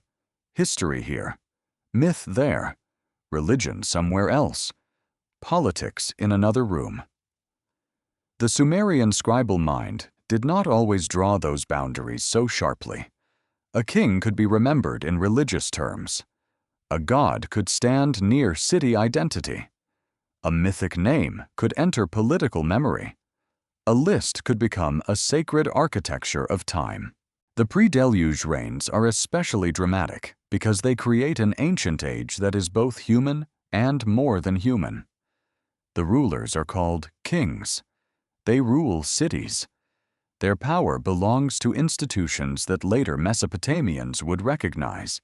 Yet their lifespans are beyond mortal scale.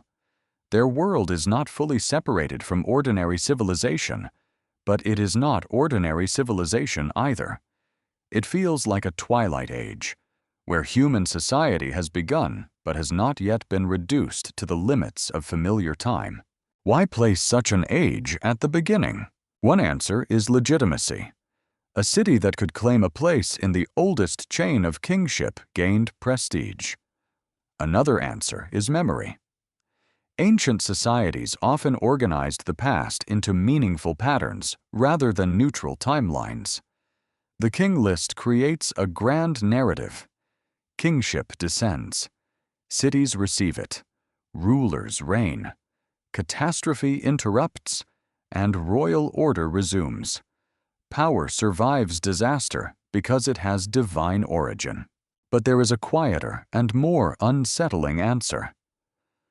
The list may reveal an ancient fear that history without divine structure is chaos. If cities rise and fall randomly, then kingship is only violence decorated with ceremony.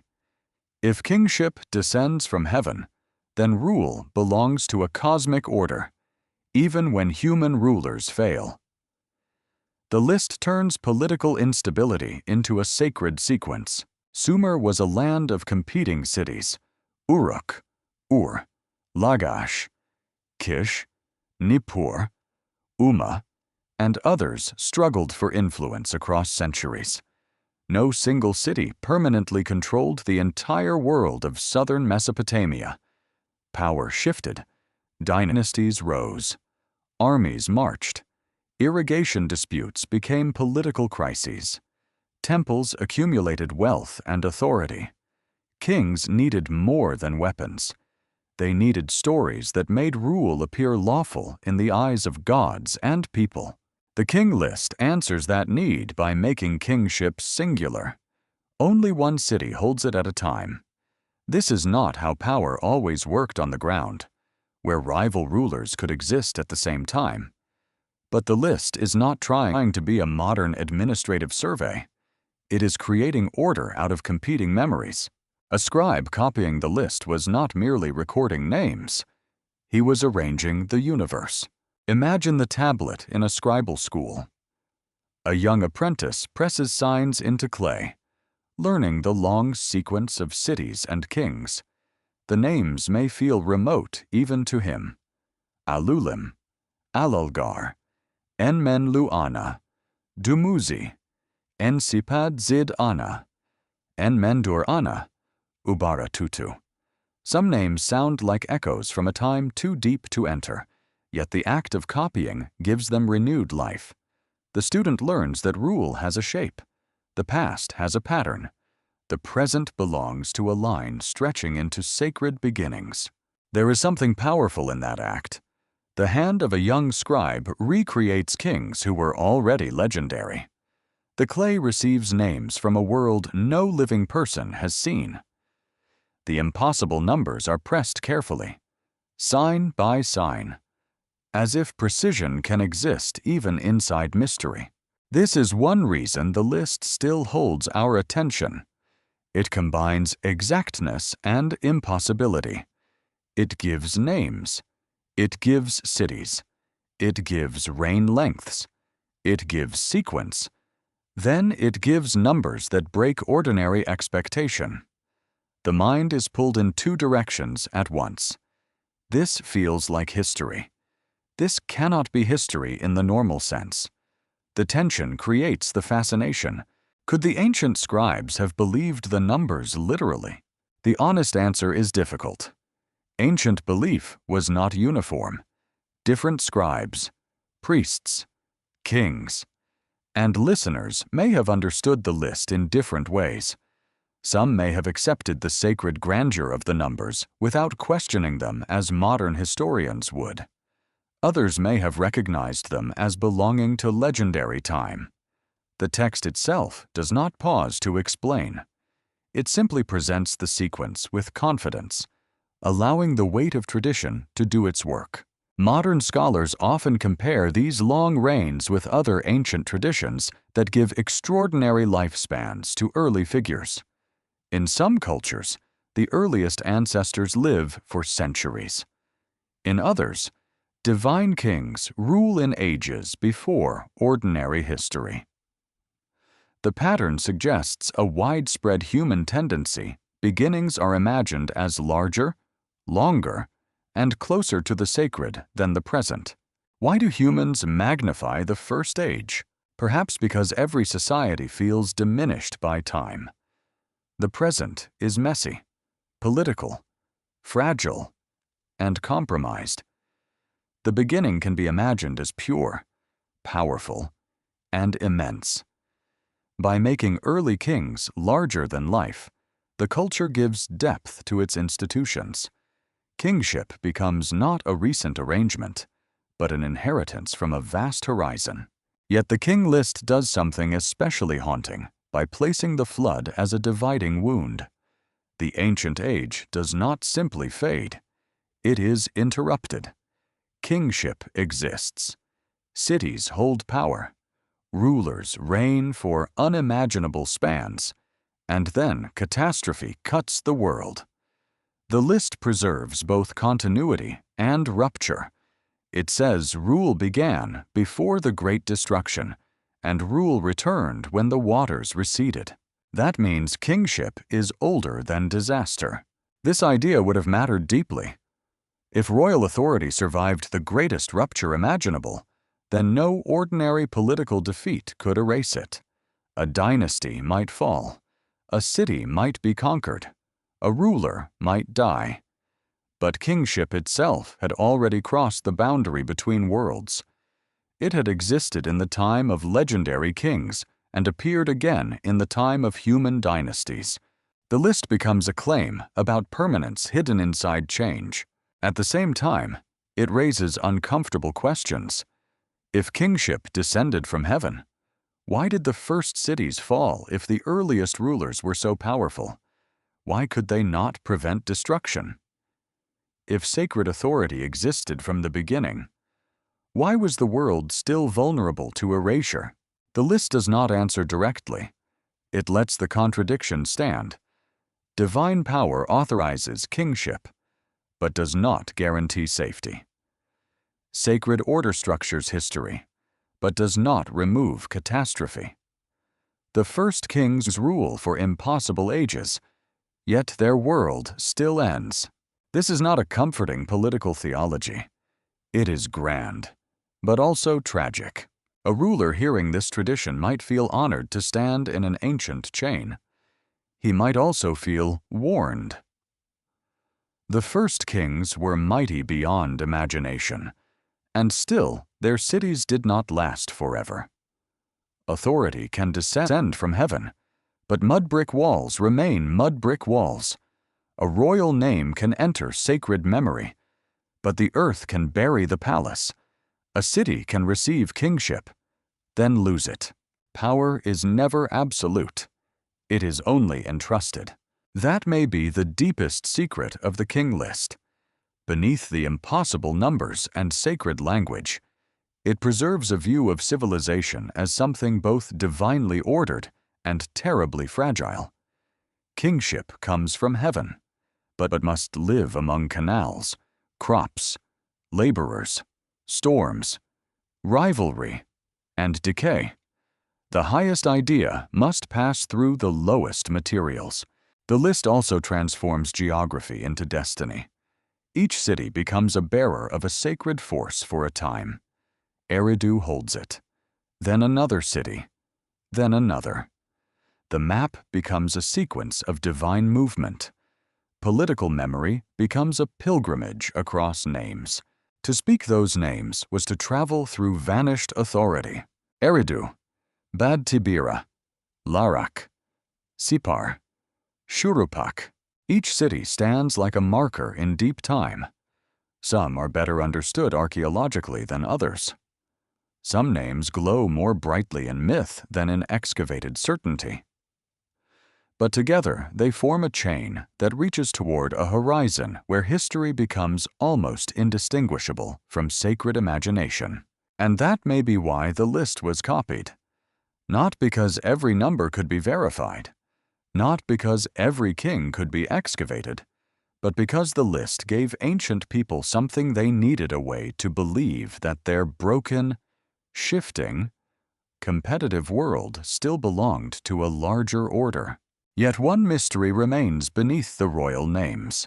If the earliest kings were remembered through cities, and those cities stood in a landscape of reeds, channels, marshes, and unstable waters, how much of Sumerian sacred history was shaped not in palaces, but in the living wetlands themselves? What if Sumerian myths were born not in dry deserts, but in a world that breathed through reeds? The southern edge of Mesopotamia was once a landscape where land and water refused to stay separate. Marshes spread across the horizon. Channels split and rejoined. Islands of mud appeared and disappeared. Boats moved where feet could not. Reeds grew taller than people. Fish flashed beneath the surface. Birds rose in sudden clouds from wetlands that seemed endless under the burning sky. This was not an empty wilderness at the edge of civilization. It was one of the great living environments that shaped civilization itself. To imagine ancient Sumer only as temples, tablets, kings, and city walls is to miss the wet world beneath those achievements. The first cities did not rise in a simple desert. They emerged in a region where water was everywhere and yet never fully reliable. Too little water meant hunger. Too much water meant destruction. The same marsh that could feed a community could isolate it. The same river that carried trade could change course. The same canal that sustained fields could silt up and become useless. Why would people living in such a world imagine hidden waters beneath reality? Because they lived every day inside the mystery of water's movement. Archaeologists study ancient settlement patterns, canal traces, sediments, pottery, building remains, and environmental change to understand how early Mesopotamian communities adapted to this wetland world. The picture is complex. The region was shaped by rivers carrying silt across a flat plain, creating new land over time. The shoreline of the Gulf was not fixed across deep history. Marsh zones shifted. Some places that appear dry or inland today may once have been closer to lagoons, channels, or wetter terrain. This does not prove a drowned empire under the ocean. It reveals something more grounded and perhaps more powerful. The Sumerians inhabited a landscape where geography itself could feel unstable. Modern people often think of land as permanent and water as separate. A coastline is drawn on a map. A river is a blue line. A city is a fixed dot. In ancient southern Mesopotamia, these boundaries were more uncertain. Water entered fields through canals. Floods carried silt into settlements. Marshes created passageways and barriers. Human beings had to negotiate with the environment rather than simply stand above it. What if the Sumerian cosmos, with its layers of earth, sky, deep water, and shadowed regions, reflected the daily experience of living in a layered landscape? A marsh teaches that the surface is deceptive. What looks like solid ground may be soaked beneath. What appears impassable may hide a channel. What seems empty may be full of fish, roots, birds, insects, and human paths known only to those who live there. A reed bed can conceal a boat, a hut, a shrine, or a fugitive. A sheet of water can hide mud, depth, danger, and food. In such a place, invisibility is not fantasy. It is ordinary experience. The reed itself became one of the great materials of Mesopotamian life. Reeds could be cut, bundled, woven, floated, tied, burned, shaped, and built into houses, mats, boats, fences, and containers. In wetland communities, reeds were architecture, tool, shelter, fuel, and symbol. A reed hut rising from a marsh is a powerful image civilization not as stone conquering nature, but as human life woven directly from the plants of water. Could the earliest sacred spaces have carried the memory of reed worlds? Long before monumental brick temples dominated the imagination, people used perishable materials that rarely survive in the archaeological record. Reeds vanish, wood decays, mats rot, mud erodes.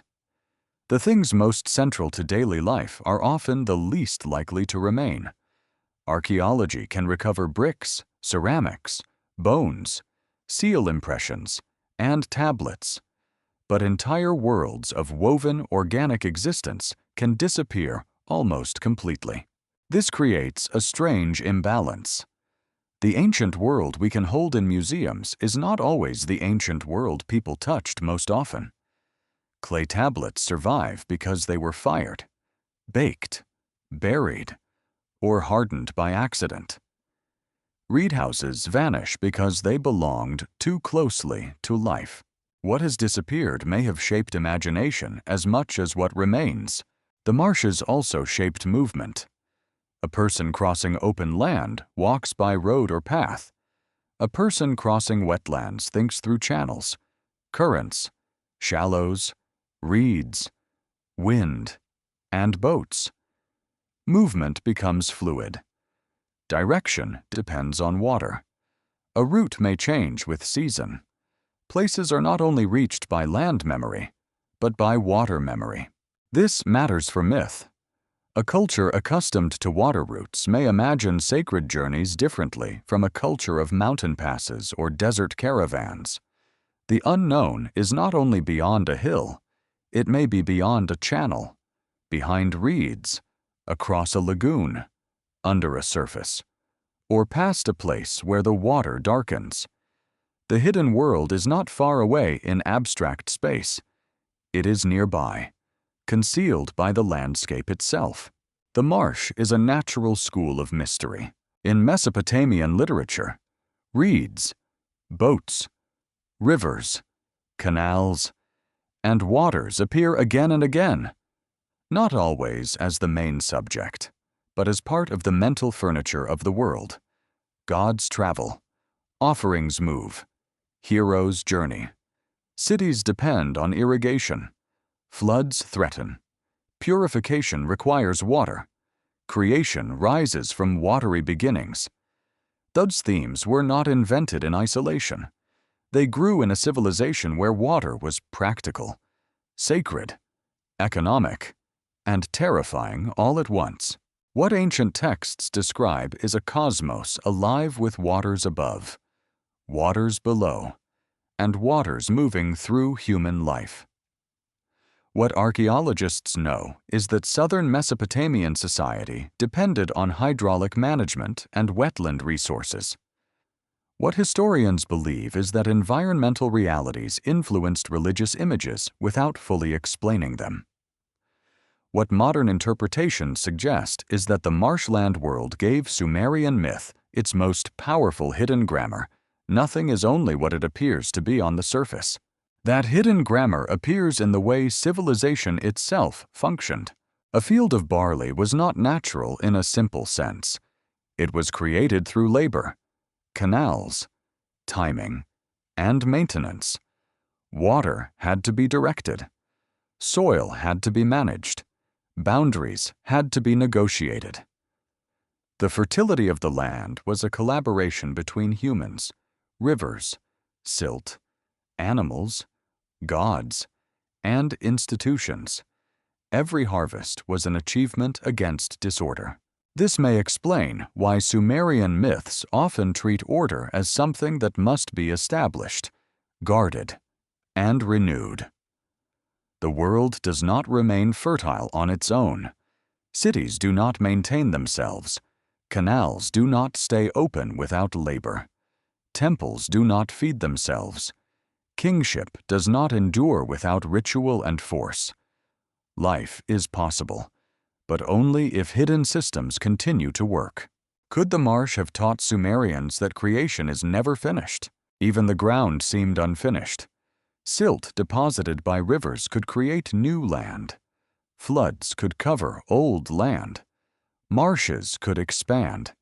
Channels could become choked. The landscape was continuously being made and unmade. A mythic imagination formed in such a place might naturally see creation as a process rather than a single completed event. The gods organize, but disorder waits. Humans build, but water remembers how to undo. The emotional power of this environment is difficult to overstate. Imagine a child raised in a reed settlement. At dawn, mist hangs over the water. The child hears birds, insects, voices, and paddles dipping into channels. The horizon is broken by reed walls and low mud structures. The world smells of damp earth, fish, smoke, and plants. Adults speak of cities, gods, offerings, floods, omens, and distant trade lands. Every day, the child learns that survival depends on reading subtle signs, water level, cloud shape, animal movement, current, soil, smell.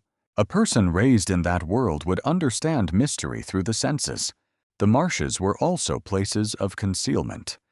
In many cultures, wetlands become associated with refuge, danger, spirits, criminals, rebels, and sacred beings because they are hard for outsiders to control. Armies move poorly through marshes. Officials struggle to count what is hidden there. Paths are known locally. Outsiders become confused. Water protects and threatens at once.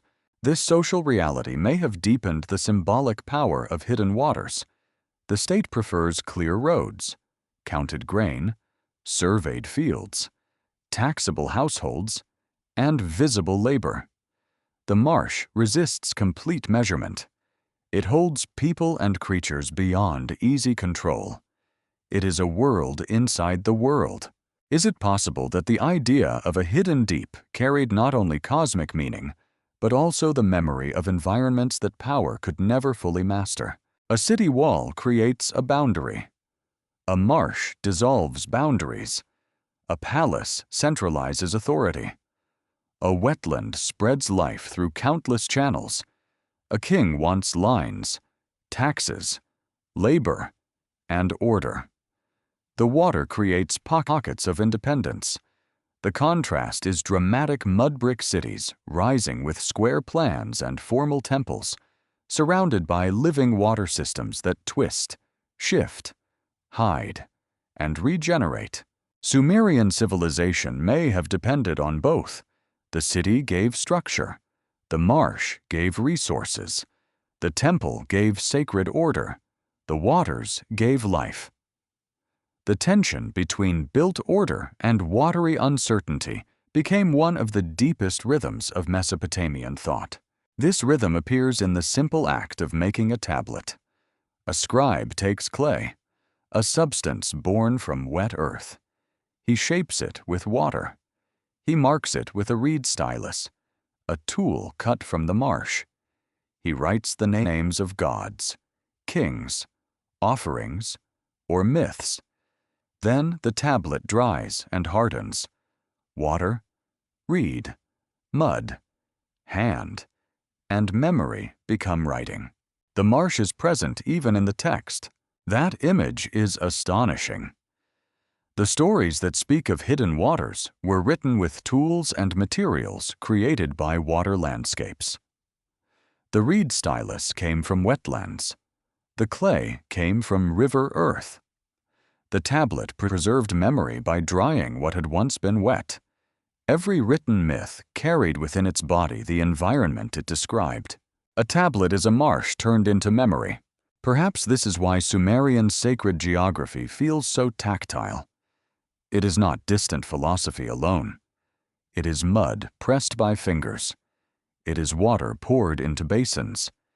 It is reeds cut by hand. It is boats scraped against channels.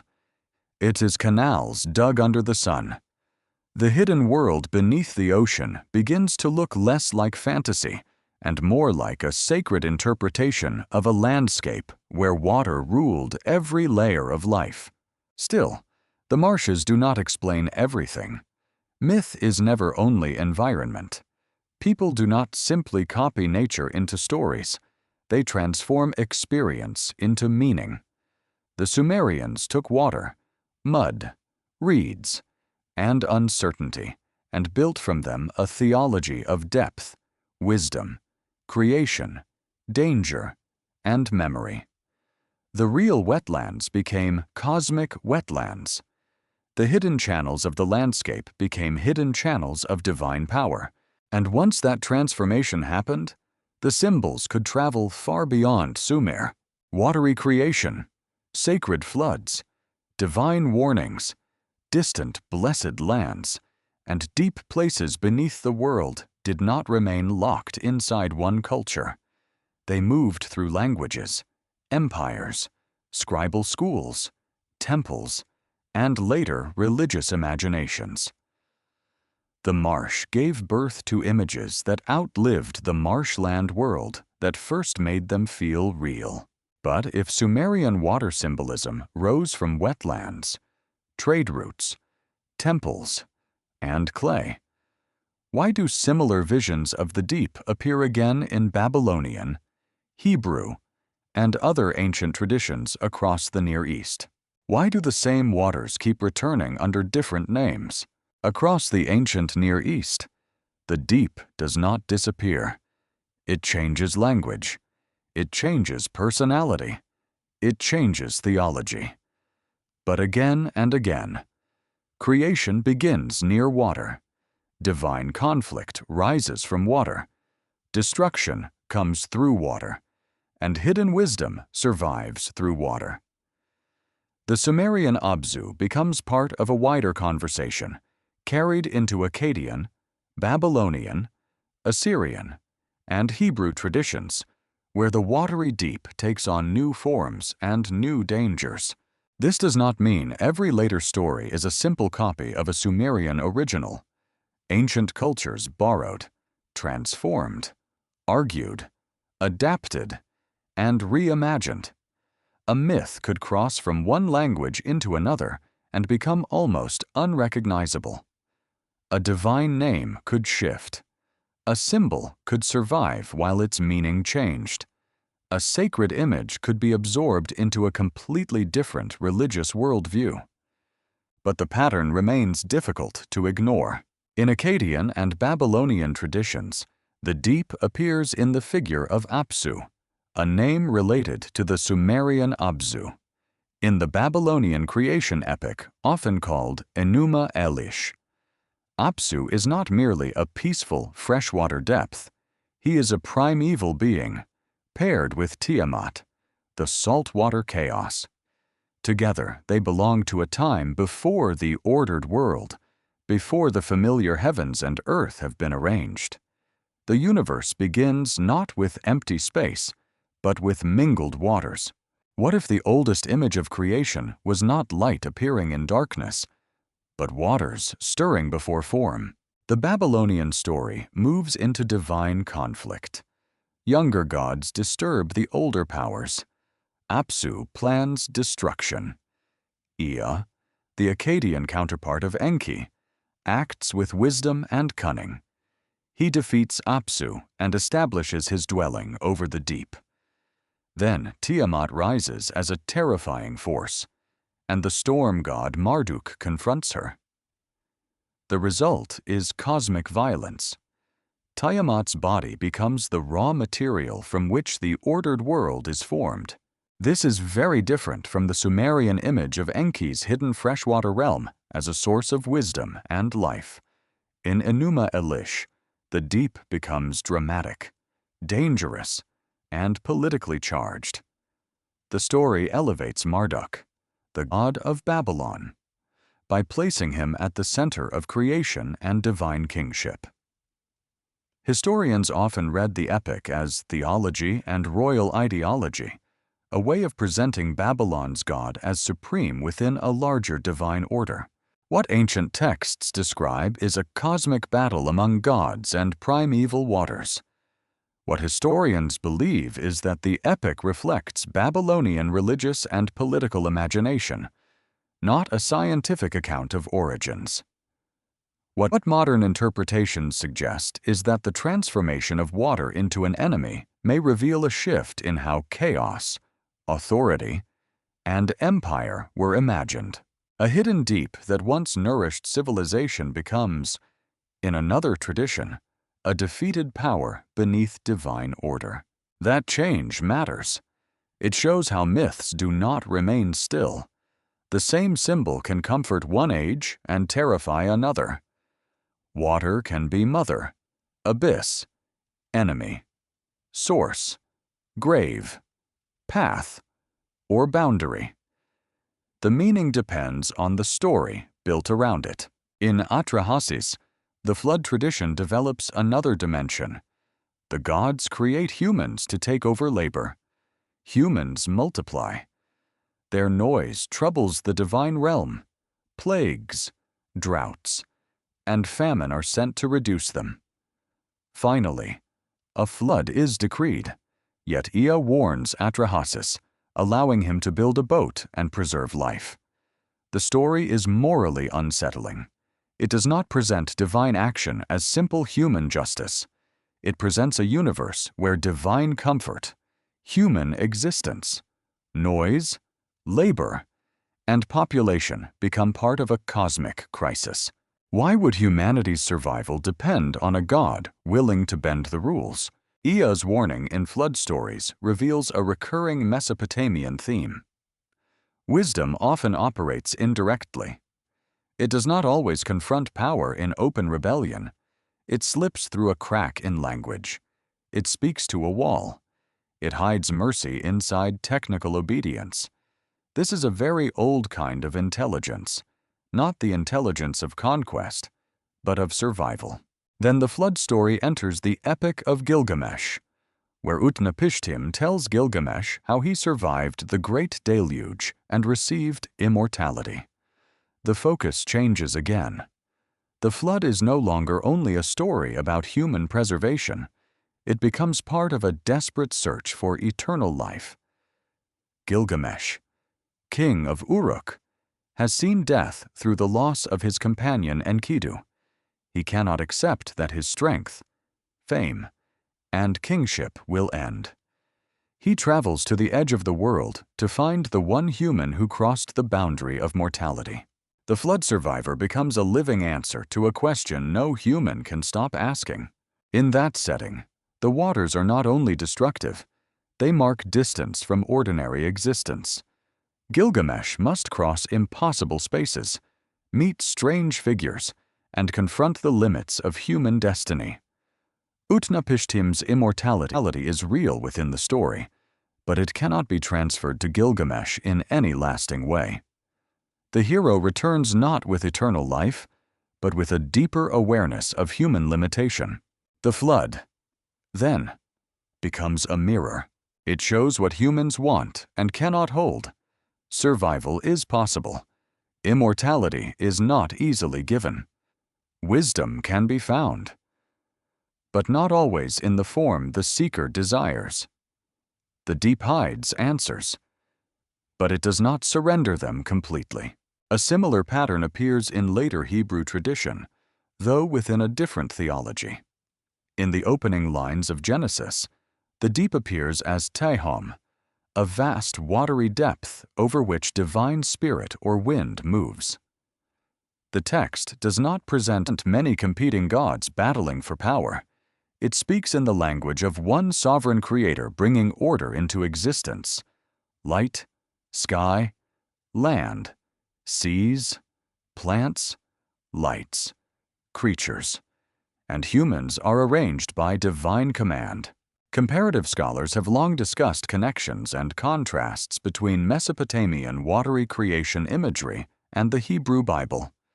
The Hebrew text shares an ancient Near Eastern world of symbols, including deep waters, separation, naming, and ordering, but it reshapes those symbols profoundly. The waters are not divine rivals equal to God. They are part of creation being ordered by God. The change is subtle but enormous. In one tradition, the deep may be a divine being. In another, it is a cosmic substance. In another, it is a symbol of chaos under command. Similar imagery does not mean identical belief. The power lies in the transformation. Each culture receives the deep and asks, what does this water mean in our world? The Hebrew flood story also echoes wider. Near Eastern patterns divine decision, one righteous survivor, a vessel, animals preserved, overwhelming waters, a sacrifice, and a renewed covenantal world. Yet the theology is distinct. The story becomes a meditation on violence, corruption, judgment, mercy, and covenant. The flood is not merely noise disturbing the gods. It is bound to a moral vision of humanity and divine relationship.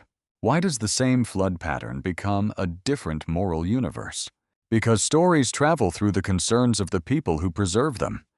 Mesopotamian scribes, Babylonian priests, Hebrew authors, and later interpreters were not passively copying motifs. They were using inherited symbols to speak to new crises: empire, exile, kingship, temple identity, moral order, human mortality, and the fear of chaos returning. The deep also appears in ritual imagination. Ancient temples across the Near East often used water basins, purification rites, sacred pools, and symbolic seas. These were not all the same institution, and they should not be collapsed into one single origin. But the broader pattern shows how water could mark contact with holiness. It cleansed. It separated. It represented cosmic order. It reminded worshippers that sacred space required passage from ordinary impurity into a prepared condition. A basin in a temple could hold only a small amount of water, yet in sacred thought it could gesture toward the cosmic deep. That is one of the most enduring powers of ancient symbolism. A small thing can open into a vast idea. A bowl, a river, a flood, a sea monster, a boat, a shoreline, a spring, a temple pool. All can become signs pointing toward the same fear and hope. Beneath the visible world lies something older, stronger, and harder to control than human life. The Near Eastern deep also enters the language of monsters: Tiamat, sea dragons, twisting serpents, and watery chaos figures appear in different forms across ancient literature. These beings are not interchangeable, but they often cluster around a shared symbolic field: the sea as power not yet ordered, force not yet subdued, danger not yet named. In some texts, divine kingship is proven by mastery over such forces. The god who conquers the waters becomes the god who can establish the world. This may reflect something deeply political. Empires also want to present themselves as conquerors of chaos. A king defeats enemies, controls canals, builds temples, establishes law, and claims to bring order. The mythic victory over the sea can become a cosmic version of royal propaganda. The ruler's world is safe because the god has subdued the deep. But the deep is never truly gone. Even when defeated in myth, it remains under the world, around the world, or at the edge of the world. It returns in floods, dreams, omens, storms, and poetic memory. Ancient people knew that chaos could be ritually conquered, but not permanently erased from experience. Every generation had to face drought, illness, invasion, death, and political collapse. The waters of disorder were always waiting for a crack. This is why the deep became such a durable symbol. It could survive theological change because it expressed a reality every culture understood: order is precious because it is fragile. The Sumerian Abzu, Babylonian Apsu, Tiamat, the flood traditions, the Hebrew Tehom, and later images of cosmic waters do not form one simple chain with no differences. They form a family of questions. Where did order come from? What existed before the world? We know. Why does life depend on dangerous powers? Can destruction be survived? Can wisdom cross catastrophe? Can divine order hold back the deep forever? These questions traveled because they were never fully answered. Imagine scribes in different cities, writing in different languages, centuries apart. One presses signs about Enki and the Abzu. Another copies a Babylonian hymn to Marduk. Another preserves the tale of a flood survivor. Another writes of creation over the deep. Each believes he is serving his own sacred tradition. Yet from a distance, their tablets seem to speak across time, not in one voice, but in recurring echoes. Water before creation, water beneath the world, water as danger, water as wisdom, water as judgment, water as passage, water as memory, and behind all of it, the same unsettling intuition reality has a surface. But the surface is not enough. Modern readers often search these texts for lost continents, ancient technology, or literal secrets beneath the ocean. The evidence does not support turning symbolic waters into proof of hidden underwater empires. Yet dismissing the texts as mere fantasy misses their deeper force. They reveal how early civilizations imagined the unknown foundation of existence. They show that humans, from the beginning of writing, sensed that their cities were temporary islands built against immense depths. The true lost world may not be a place divers can reach. It may be the ancient mental universe in which water, creation, death, kingship, wisdom, and memory were all connected. That world is not gone completely. It survives in clay signs, broken myths, transformed scriptures, ritual echoes, and the way people still fear the sea at night. It survives whenever someone looks at dark water and feels that something older than language is moving underneath. But if these echoes survived through so many traditions, what else might still be hidden in tablets that are broken, unread, or waiting beneath the earth? What if the most important world hidden beneath the ocean was never meant to be reached by diving? The title sounds like it promises a sunken kingdom, towers under waves, streets covered by coral, and statues staring upward from the sea floor. That image has haunted modern imagination for generations. People want the ancient texts to point toward a physical place, a lost continent, a drowned civilization, a secret map waiting to be decoded. But the Sumerian evidence leads into a stranger mystery. The texts do not give proof of an underwater empire. Archaeologists have not found a buried Sumerian Atlantis beneath the ocean. No verified tablet says that a complete city sleeps under the sea with its temples intact. The honest path is more difficult and more fascinating. Ancient Sumerian texts reveal a hidden world, but it is a world of sacred geography, buried memory, cosmic waters, divine wisdom, flood trauma, and symbols so old that later civilizations continued reshaping them for thousands of years. The hidden world was not merely underwater. It was under certainty. It began with the Abzu, the invisible freshwater deep imagined beneath the earth. To the Sumerians, water was not only something seen in rivers and canals, it was the concealed foundation of life itself. The deep, nourished creation supported fertility and belonged to Enki, the god of wisdom, craft, purification, and secret order. This was not oceanography. It was sacred imagination. Yet it grew from a landscape where water truly decided whether cities lived or died. That distinction matters. What ancient texts describe is a cosmic deep filled with divine meaning. What archaeologists know is a civilization built among rivers, marshes, canals, and unstable land. What historians believe is that theology and environment shaped each other in powerful ways. What modern interpretations suggest is that the Abzu became one of humanity's earliest written symbols for the unseen source beneath visible existence. The mystery deepened with Eridu, the city remembered near the beginning of kingship and sacred order. Excavated temple layers show generations rebuilding on the same holy ground.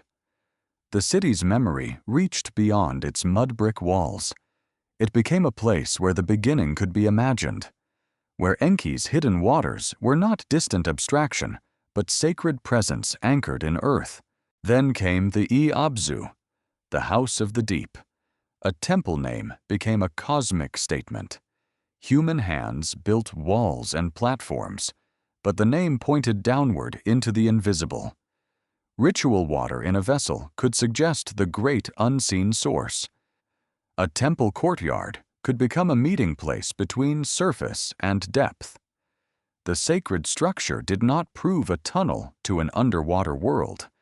It revealed something more subtle. The Sumerians believed the divine foundation of reality could be approached through ritual space.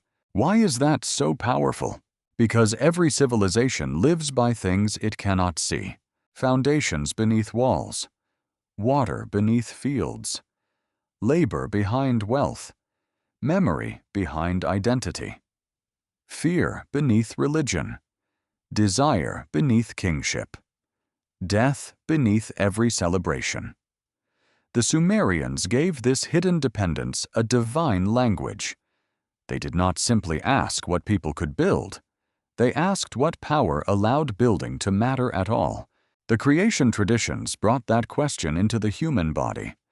Enki and the mother goddess shaped humanity from clay, the same material used for tablets, bricks, vessels, figurines, and temple walls. Human beings were not created from gold or starlight. They were formed from the wet substance of Mesopotamian life. Clay could hold a written name. Clay could carry a divine myth. Clay could become a city wall. Clay could become a body. The image is humbling and disturbing. In these myths, humans are not introduced as masters of the earth. They are made to carry labor, serve the gods, maintain order, and live inside limits. Yet the same myths also recognize vulnerability. Human weakness is not outside creation. It is part of the created condition. The body bends, the body fails, the body returns to dust. Enki's wisdom does not erase mortality. It organizes life around it.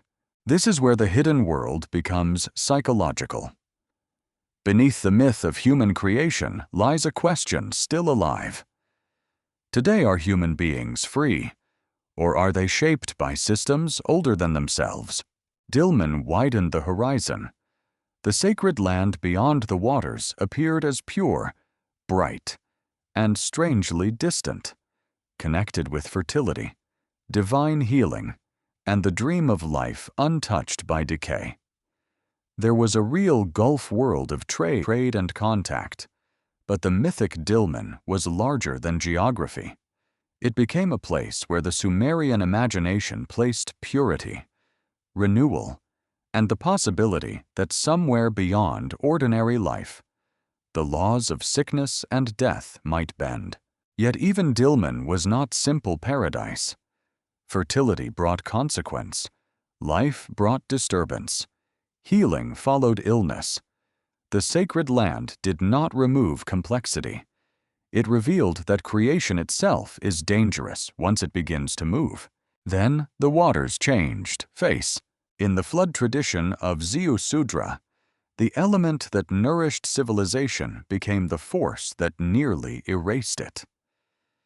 The broken tablet preserves a story of divine decision, warning, catastrophe, survival, sacrifice, and removal into a distant blessed condition. The damage in the text feels strangely appropriate. A story about the destruction of memory reaches us as damaged memory. Lines are missing. The world it describes is gone. The voice survives only in fragments. That is not a weakness of the mystery. It is part of it. Ancient flood stories may reflect memories of real floods in Mesopotamia, expanded into cosmic drama. They also express something beyond environmental disaster. They preserve the terror that civilization can vanish. A city can become mud again. A name can disappear. A temple can fall silent. A king can be forgotten. A whole world can drown, not only in water, but in the failure of memory. The king list answered that fear with a chain of names. It placed royal authority in cities of legendary antiquity, with impossible reigns stretching into sacred time. Modern historians do not treat those early reign lengths as ordinary records. They reveal something else, the desire to organize time itself. To say that kingship was not random, that power had divine origin, and that even the flood did not destroy the pattern of civilization. But the list also carries a warning. The first kings ruled for unimaginable spans, yet their world still ended. Sacred authority did not make cities immortal. It made their rise meaningful. The marshlands brought the mystery down to earth. Southern Mesopotamia was not a clean line between land and sea. It was reeds, channels, lagoons, silt, boats, fish, mud, birds, and shifting water. In such a landscape, the surface could deceive. A path could vanish. A channel could appear. A settlement could depend on knowledge invisible to outsiders. The marsh taught that reality has layers. Even the tablet itself carried this truth. Clay from wet earth. A reed stylus from the marsh. Signs pressed by a human hand. Words drying into memory.